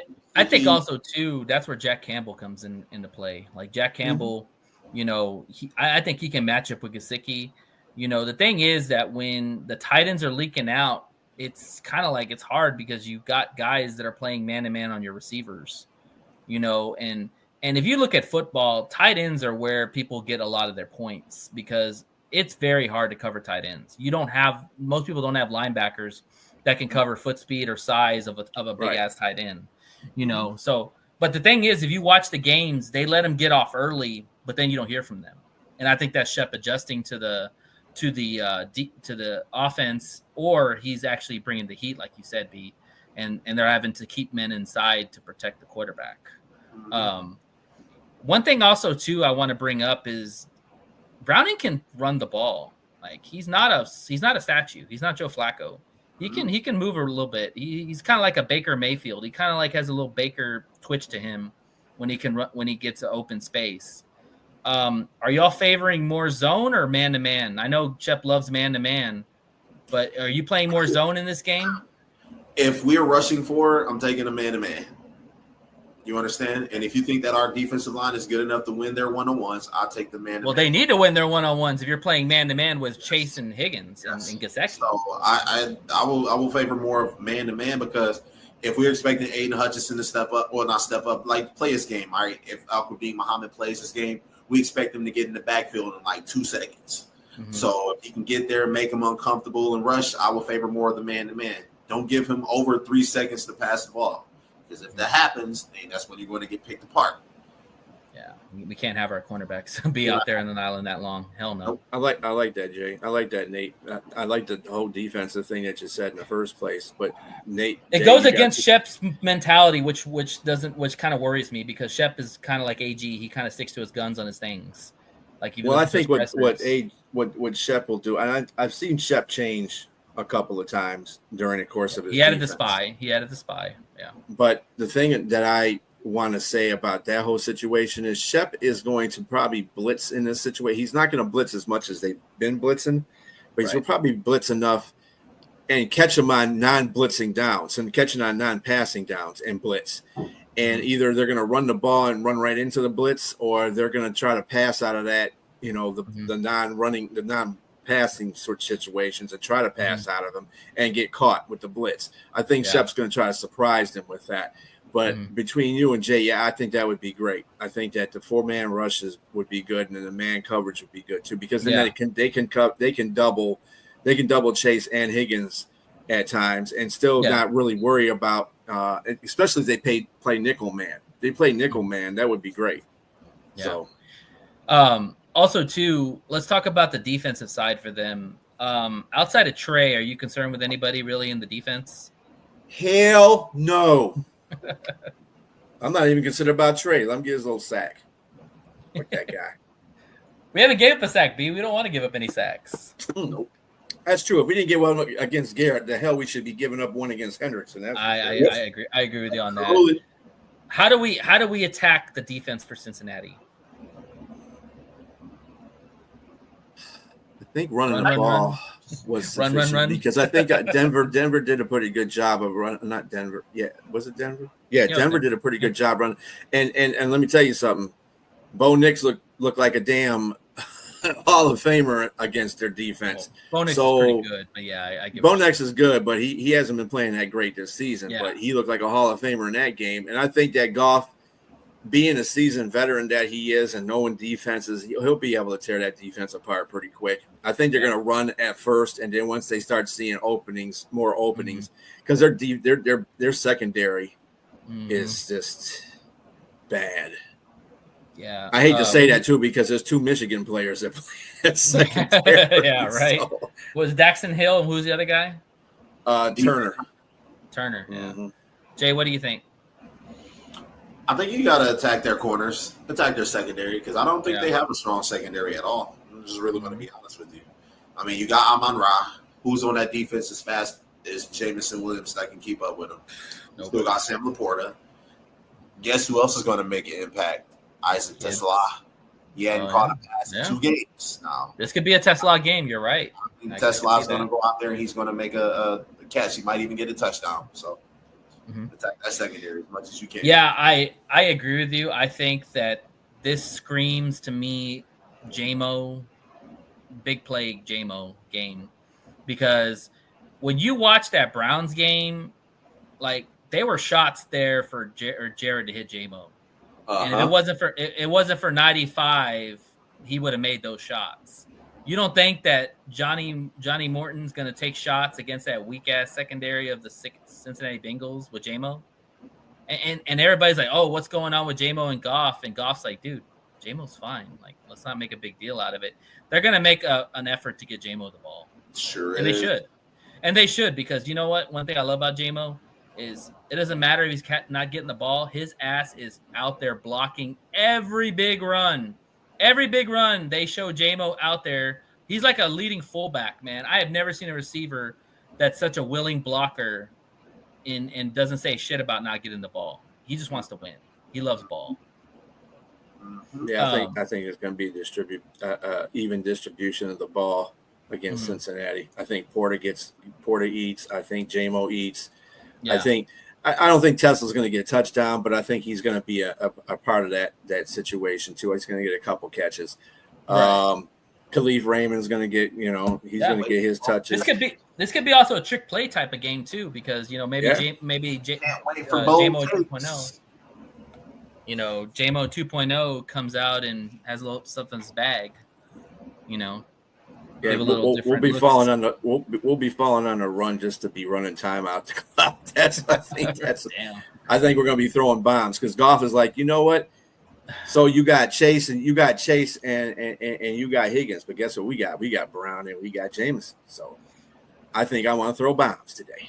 Let me ask you all this question. It's not a huge sample size, but I think it's fair to say this offense is still pretty damn good, right? Oh yeah. Jay? Repeat what you just said. I said, it's still early in the season, but we finished a quarter, so it's a good evaluation. This offense is pretty damn good, right? Yeah, best offense in the league right now. Yeah, absolutely. It's crazy, right? Absolutely. Everybody talking about, you lose your coordinators, y'all ain't gonna be shit. Yeah, and that's crazy because shutting them down. So offense scoring over 100, what was it, 130, 35 points? 134 points so far in the season. That's number one in our division by a huge margin, by about 30-something points. And the Packers scored 40 points in that game. I think that they got better because if you remember last year's team, the year before last, they started out very slow over the first couple of games, not just one game, but over the first couple of games. They had hit the ground running right now, and this team is only getting better. And we're playing 3 new guys on our line. Yeah, that's enough said right there. Like that's not 2 rookies and Graham. Think about it in the picks. Who was it? Was it you and B or was it Nate that said the Chargers are down 2 offensive linemen? They're 2 tackles, right? We have 3 new guys on our team and we haven't missed a beat yet. So that's just to let you know. And they're only getting better. Thank you. So yeah, absolutely, man. This team is crazy. Who's got it better, right? Great segue. All right. Well, I'll be the Bengals guy. You guys can pick one of positions. No, we can all. I'm sure we're not going to be biased. I mean, there's certain things. No, we're never biased. We're only wearing lion shit all the time. We're not biased. That you still can be unbiased. I know. I'm just playing. Anyway. So you want to start with the quarterback? Yeah, that's an easy one. Goff. Yes, Goff. Yeah, that's Detroit. Goff is the best quarterback in the NFC. I don't care what anybody fucking says. He's the best quarterback in the NFC. Probably in the NFL at some point too. So. Well, I know Stafford is up there. And Josh Allen is too, but he's probably top 3. And well, you said an NFC. I'm not talking about the NFL. The NFC, yeah. Oh, I mean, he might. I mean, Stafford's probably his only closest comp. Well, Baker was to a point. Would you take right now Stafford or Goff?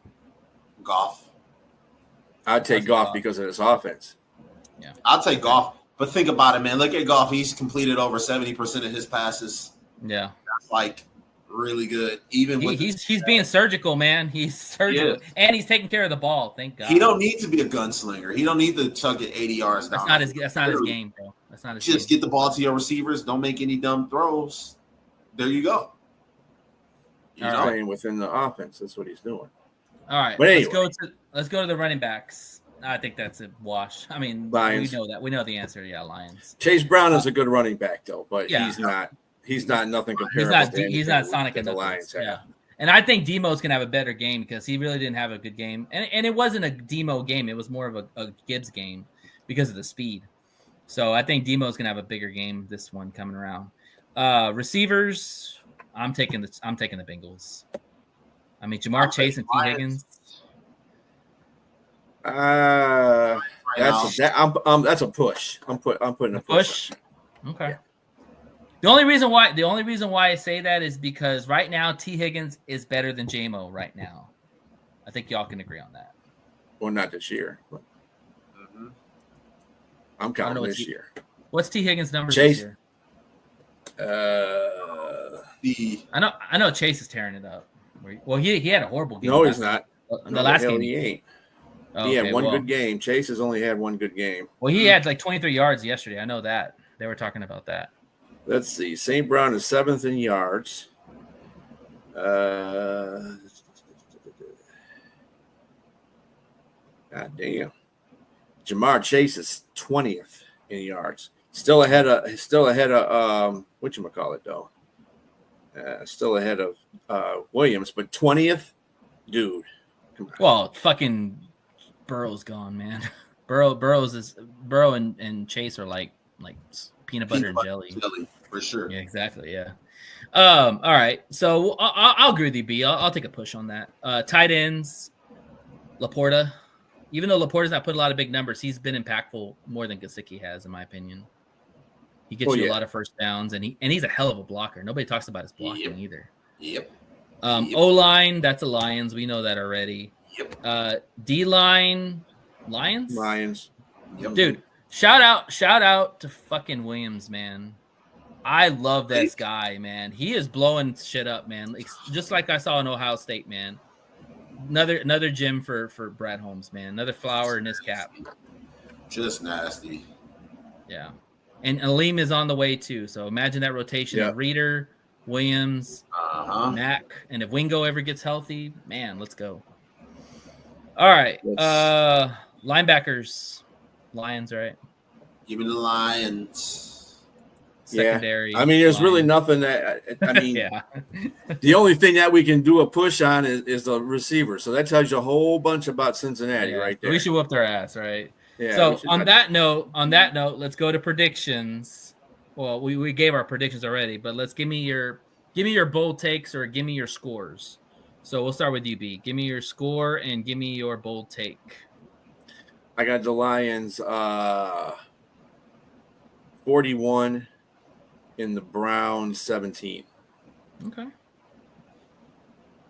Yeah, you definitely said they were going to cover, so yeah, that's definitely more than 10 points. All right, Jay, what you got? Give me the Lions 35-27. Okay. Bold prediction. I think Isaac Tesla gets a touchdown. I like it. He has at least 60 yards and a touchdown this game. Yeah. And the great thing about our offense is we don't have to rush Tesla. I mean, he's out there as a decoy right now, and hey, that's okay. Nobody. He's not going to be a world beater right off the bat. I mean, he's shown the potential. But the thing is, we've got too many damn weapons on this offense. Like, it's like pick your poison. I'm going to say, I said it was going to be close.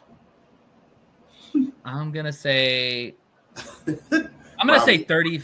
I'm going to say 35-30. Okay. Because I do think that Cincinnati is going to put points on us because of our secondary. I really do. I'm worried about our secondary, but if they hold their own, I won't say shit about secondary for the rest of the season. But I am concerned a little bit about our secondary. I told you, don't worry about it. Yeah, I know. That's your answer to everything. You need to get a shirt that says "Don't worry about it." Just point to it. Don't worry about it. Yeah, I can do that because you don't have to worry about it. There you go. Who? Okay, I got a question for all y'all. Who's your impact player? Okay, well let me get my bold take first, and then we'll go there. All right. My bold take will be J-Mo will have 2 tutties and 150 yards. Okay. I like. On less than 5 catches. I like. And Jay, you said Tesla? Tesla gets a touchdown. Yes, sir. You said, I'm sorry, Nate. Who you said again that was going to get that? J-Mo. Less than 5 catches, 150 yards, and 2 tutties. That means he's going to be going big game hunting. Bold take. Muhammad gets 2.5 sacks. Woo! I love it. Man, we could have 2 guys with 10 sacks this season. How awesome is that? Now, my question to you guys is, go ahead. Who is going to be your impact player in this game? Now, besides the ones you gave bold takes on. Okay. I was like, somebody that's not, somebody that's. It's going to make an impact. It's going to make an impact, but it's somebody that you. Okay, who was a guy? Somebody we're going to be talking about after the impact, game. Okay. But somebody that usually doesn't, Okay. Besides Brown, somebody's going to make an impact that usually don't make an impact. I'll give you one. Al-Quadin Muhammad. He was really silent last game against Cleveland, and I think that there are a lot of the Cincinnati Bengals offense is going to be focused on Aiden Hutchinson because they know what he's capable of. So we need you to win that one-on-one. We need you to get in the backfield a little bit more than Hutch. We need to see you back there getting quarterback. Yeah, I mean, he's played well. I mean, the last game he was kind of not a factor, but that's because, So I'm going to say Al-Quadin Muhammad, man. And like I said, as long as the Lions can put pressure on Brownie, as long as they can make him throw the ball in a hurry to where he can't get his ball to the receivers, I think they go all right. I don't think Cincinnati can score a touchdown if that can happen now. Obviously, if you let him get 4 or 5 seconds in the pocket and throw, he can get the ball to Chase or Higgins. But I'm gonna say Meek. I think this is an audition for Meek to be a starter opposite of DJ Reed when he comes back. We talked about Terrian's struggles and all that, and Meek's the type of guy that when he gets into a big moment, he shines. And he's going against Jamar Chase. They're going to put him on Jamar Chase. And you saw what he did against Justin Jefferson. So I think a Meek, man, he could very well have an interception. He could definitely have some PBUs. I'm expecting a big thing from him. And I think we'll be talking about him after the game's over. So, and he better play well because if not, we're fucked. The secondary, in my opinion. We're fine. Go ahead. Go ahead, B. I'm gonna go with Wiz Khalifa. I think he's going to make an impact in the return game. Yeah. Special teams is part of it too. So, and I think he's starting to come around. I think he's starting to get. I think he's been working really well with Phipps, and Phipps has been getting him. I've been noticing he's been cutting through holes better than he has in the last couple of years. It's been progressing for him at special teams. So did y'all see that? Did y'all see that video I sent y'all of the aerial view of that return? That was pretty cool. Because you saw the blocking and everything. That was nice. All right. Alrighty. Well, that wraps up the Bengals preview. So we all expect the Bengals to kick some ass, and we're gonna go into Cincinnati and come out 4-1, right? That's right. That's the plan. All right. And we got Liz back here. So welcome back, Liz. First off, congratulations to your Texans. 26-0. About damn time. And what did I tell you? I told you they were going to cover, and not only did they cover, they freaking shut them out. That's impressive. I mean, I did bet on it, so. There you go. You're welcome. Won a little bit of change. There you go. It's always a good one when you win the bet and you win the game. That is true. Party time. All right. What you got? What's your state of the Texans? I know, right? State of the Texans. I don't know where my H-Town people are, but I know they had texted me and they were like, we're running late. It's okay. All I know is H-Town, stand up. The Texans are in the win column about time. Let's go, Houston. We got to win, baby. That's right. Your Houston Texans just smashed the Tennessee Titans 26-0. Nada. So a big shout out to Houston. Big shout out to Stroud. First time in I think 15 years, Ryan's and this defense said, "Not today, Titans, not today." Right. So listen, Hunter was living in the backfield, Stingley with a huge pick, and the defense flat out embarrassed Tennessee. You want a statement win? That's the statement. Playing ball. And the offense, it was fireworks for me. Fourth quarter, CJ Stroud threw 233 yards and 2 touchdowns. But the star of the show, say his name, is Woody Marks. I like this guy. Woody Marks. Yes. USC, right? USC? Yes. Yeah. Yes. So the rookie went off 2 touchdowns, 1 throw in the air, 1 on the ground, plus 119 yards. Marks looked like he's been in the league for years. He has swagger. He has hands. This dude is him. I feel like he's going to be my favorite right now to keep Houston going. Fantasy owners pick up Woody Marks. Mhm. So Nico Collins said it best during an interview. He said that he is a playmaker, and when playmakers get the ball, the scoreboard lights up, and as it did this past game.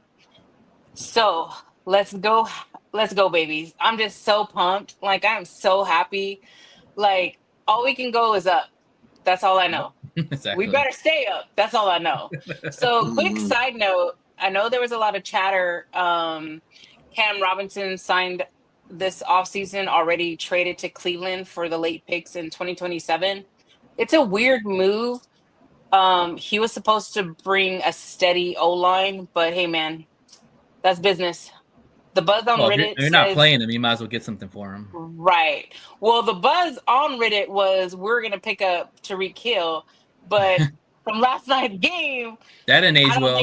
That's not going well. So it's okay. All I know is that Nick Caserio, the GM, he better not break our hearts anymore. Like, you better bring some players that can play so we can get some dubs.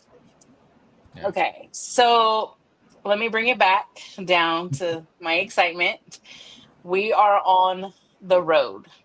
We are on our way to Baltimore. We are on our way to play the Ravens. All I know is Coach Ryans had said in the halftime, before they left to the locker room, he said it takes all 11 to protect the quarterback.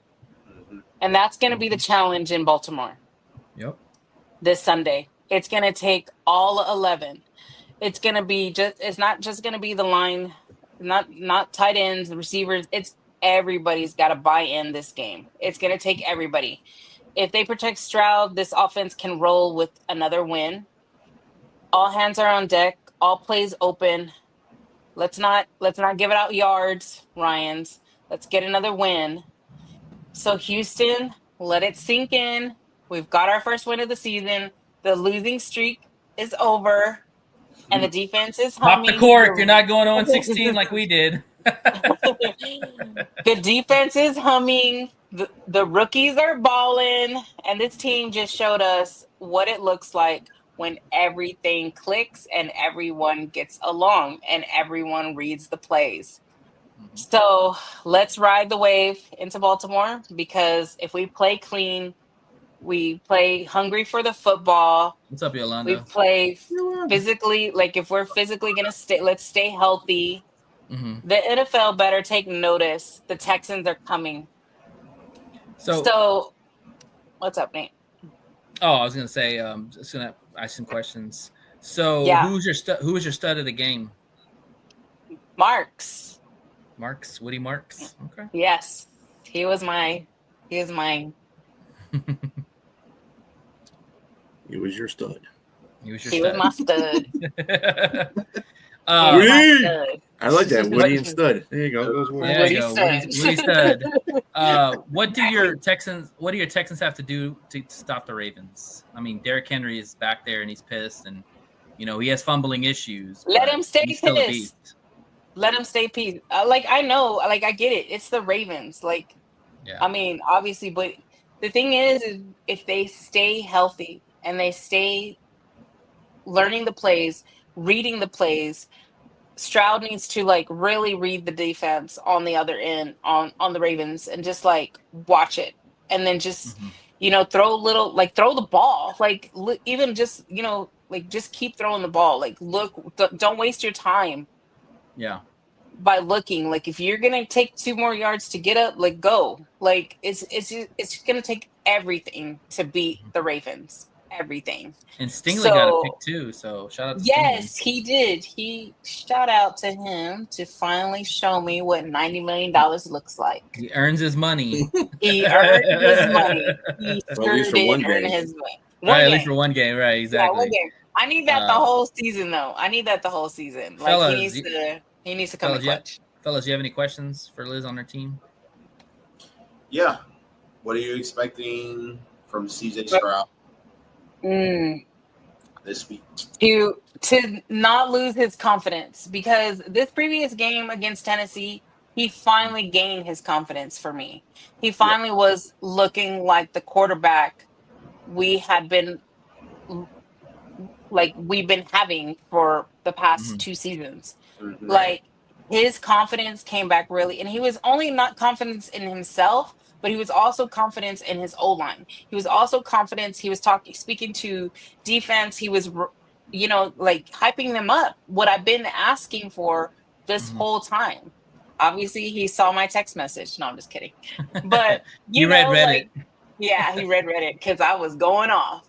But the thing is, it's like he just has to be the team player. He has to be that leader. Like him, Ryan's, like all of these coaches need to just bring out the plays, let these guys be leaders, and let them lead to another win. And also, too, winning cures all, right? When you win, everything goes out the door of how you're feeling. Everything goes out the door. And everybody's happy. It's happy days. You're not doing BS interviews. Stay off the interviews, Stroud.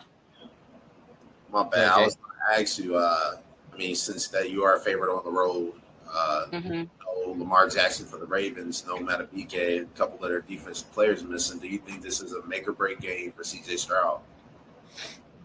Kind of has to be. Yeah, kind of has to be. Like this is where it's gonna.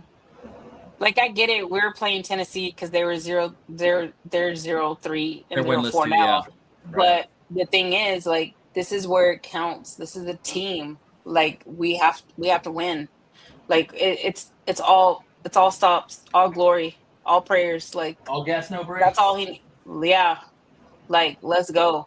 Like at the end of the day, like I get it. He's celebrating this win, and it was a great win for Houston. It's a great win for our fans, but we're not done. We're going into week 5. No, y'all gotta start stacking wins, man, because y'all are behind in the division right now. Yeah, very behind because the Colts they're not playing around. Tennessee, I ain't worried about. Jaguars, I'm not really worried about. But them Colts, they're not playing around this season. They won it. And y'all play them coming up, don't y'all? Right? We are playing the Ravens, and then we're on a bye, and then we I think we're gonna be playing. I haven't looked at that. I forgot. Currently, right now, just looking at the division. So the Colts are 3-1, Jaguars are 3-1, Texans are 1-3, and Titans are 0-4. Yes. So y'all got some ground to make up. Yeah, that's what I'm saying. That column of the win needs to go further up. That's what it is. Like, and but yeah. So you got anything, B? B, you got any questions? Yeah.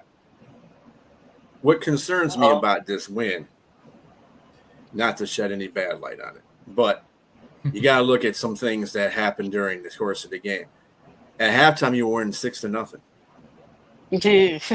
You scored all 20 points in the fourth quarter. She was texting me saying that, B. Like, she was like, I thought we were going to cover. I'm like, it's still early. But, yeah, you were only 6-0. But in the fourth quarter, you got 20 points. Yeah. Your offense can't wait to wake up until that time. No. They have to start scoring points earlier than that. Right. And then they went through a whole third quarter without scoring points. They got to score touchdowns. I'm not really concerned about them against the Ravens because the Ravens' defense is in disarray right now. Matabuke's out for the season. You're not going to have Roquan Smith back there. So those are two guys you don't have to worry about at all. They still got their secondary, but Hamilton has been looking like he's been beatable anyway. He's been looking like crap. Not that he's been looking like he's never been the best safety in the league. Their offense should not struggle against his defense. Yeah, you shouldn't struggle, but you got to come out there and score points early. No, especially when you're on the road at M&T Bank Stadium. That is not an easy stadium to play in. No. Let me tell you, as being a Lions fan, I can tell you that. It could be a house of horrors. Right. Yeah. It could be bad. Yep. No, like my biggest thing was for them just to come out, start scoring immediately, show them who's boss. Like, you're Toro, bring out the horns. Like, let's go. Like, don't peek, like, don't like just sit on the sideline. Like, yeah, at the end of the day, yes, it's Ravensfield. I get that.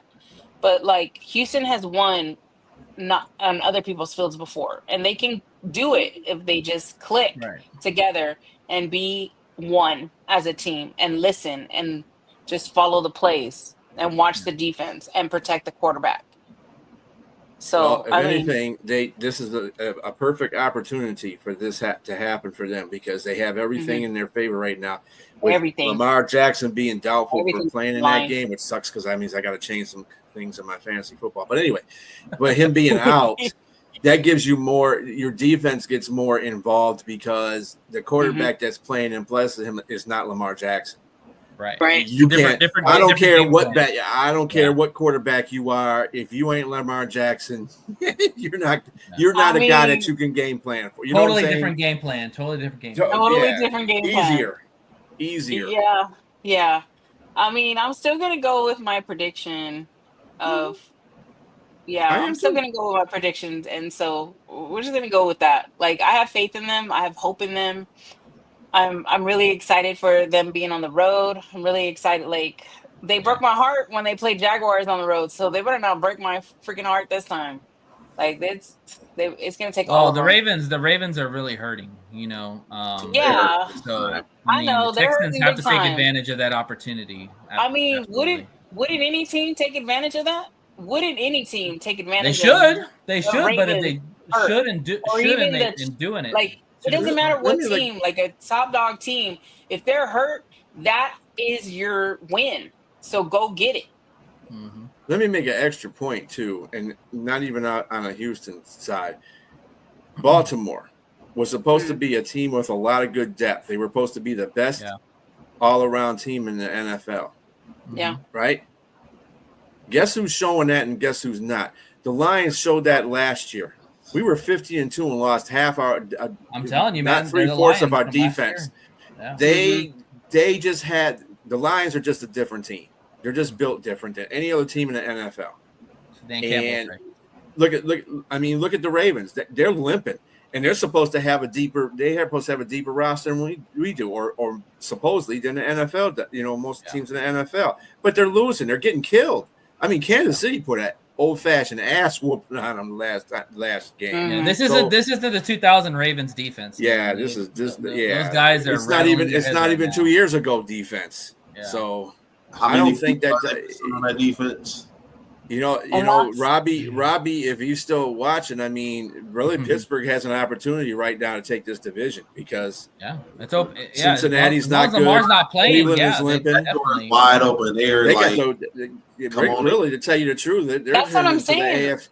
They're turning into the AFC, NFC South. No bad things and intentions there, Liz, but they're turning into a badass division. They got Cincinnati's 2-2 now.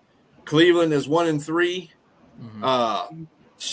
So is Baltimore, and then you got freaking Pittsburgh up there 3-1, running away with the division. Yeah.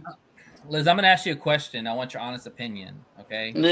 Take your Texan hat off for a sec, okay? Be real. Do you think the Texans can make it to the playoffs where they started so far?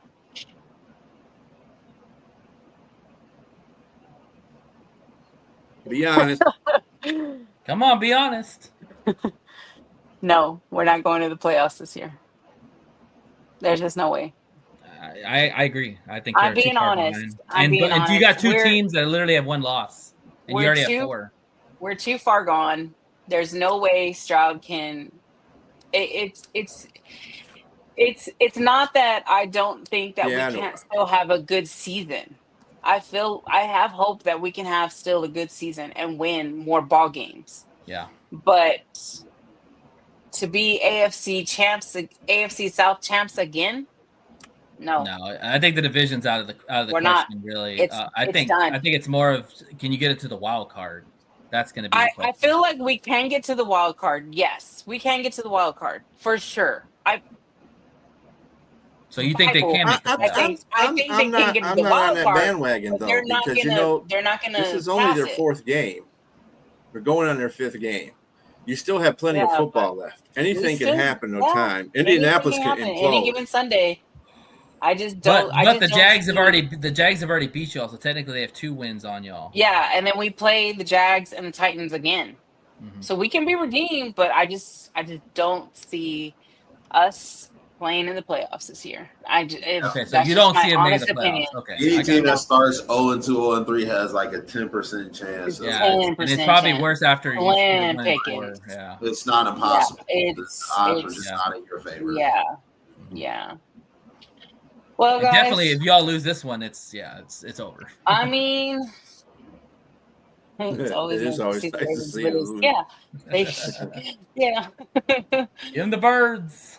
Yeah. Go ahead, Liz. Wrap it up. The birds getting the birds. Anyways, this is Liz El Toro Mendoza signing off from All In with the Texans. Tune in next Tuesday to see if I'm celebrating another Texans win on the road Let's hope or so. I'm crying all the way back home. Either way, another mad you session. don't want to miss it. Yeah, it's okay. I'm trying to not get my blood pressure up, so you know. So what we need to say, Liz, is when your team loses, you're gonna see red, but not in a good way. You're gonna see red, and not in a good way. Because like in Space Jam when the Bulls saw red and they went after somebody. That'll be you. That'll be me. Like the replacements when the cop guy that was a linebacker. Oh, when I see red, I don't know what to do. Yeah, I just want to kill somebody. I don't know. I'm hoping that we will get that dub. So that's what I'm praying on. So, all right, y'all. Well, hey, it's been a great show. Great show, guys. Thank everybody on our show because we are the people. Yeah. We gotta link up on our content list. Yes, I got a bunch of stuff. We'll chat more. Yeah, real quick. Where y'all put some content out, so it's on TikTok, right? Yes, we did. It's on. Okay, it's so on shout out. It's on TikTok. It's on Okay, Instagram. so shout out. So real quick, shout out where they can find you on those platforms, so we can. On TikTok, the one ass cheek 3 toes. It is ONEAZZ cheek 3. The spell out 3 toes. Like cheeks, like booty cheeks. Is there links on the? Yeah. There's links. I'm just Okay. letting y'all shout out right now because y'all are talking about the content. Mm-hmm. To give them a second look, but we have it at the end of the show. Follow us. Yeah. Okay. Want to shout out everybody that chimed in. Phoenix, Robbie, Yolanda, Robbie. Shout out to Chris Peoples for coming on the show. Thank you, Chris. Enjoyed having you, man. You're always welcome back. Always good. Love you, Yolanda. Yeah, shout out Yolanda. And so Robbie and Chris, we do send prayers out to your family for your losses. Thoughts and prayers for y'all. Yeah, we're with you. We're with you guys. Definitely. But yeah, so that wraps up the show. It's been a good one. As always, fuck the Bears, fuck the Packers, fuck the Vikings, and fuck everybody in Liz's division. This is the One Ass Chicken 3 Toes show signing off, and we'll see you on the other side. Y'all have yourself a blessed evening. Go Lions and Texans. We out. Go Texans. Peace out.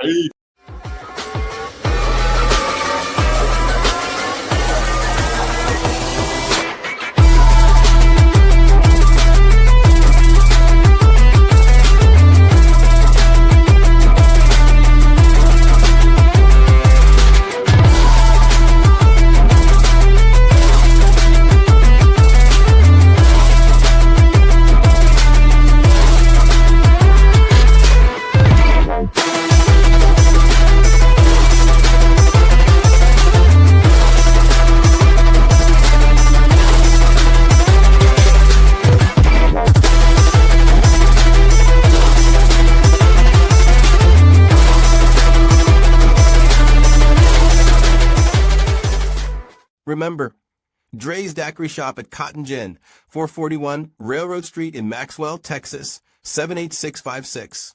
Daiquiris, food, football, and fun. All a part of a game day victory. If you subscribe to One Ass Cheek, Three Toes on YouTube, you'll receive 5% off your total purchase or a free shot. Proof of subscription required.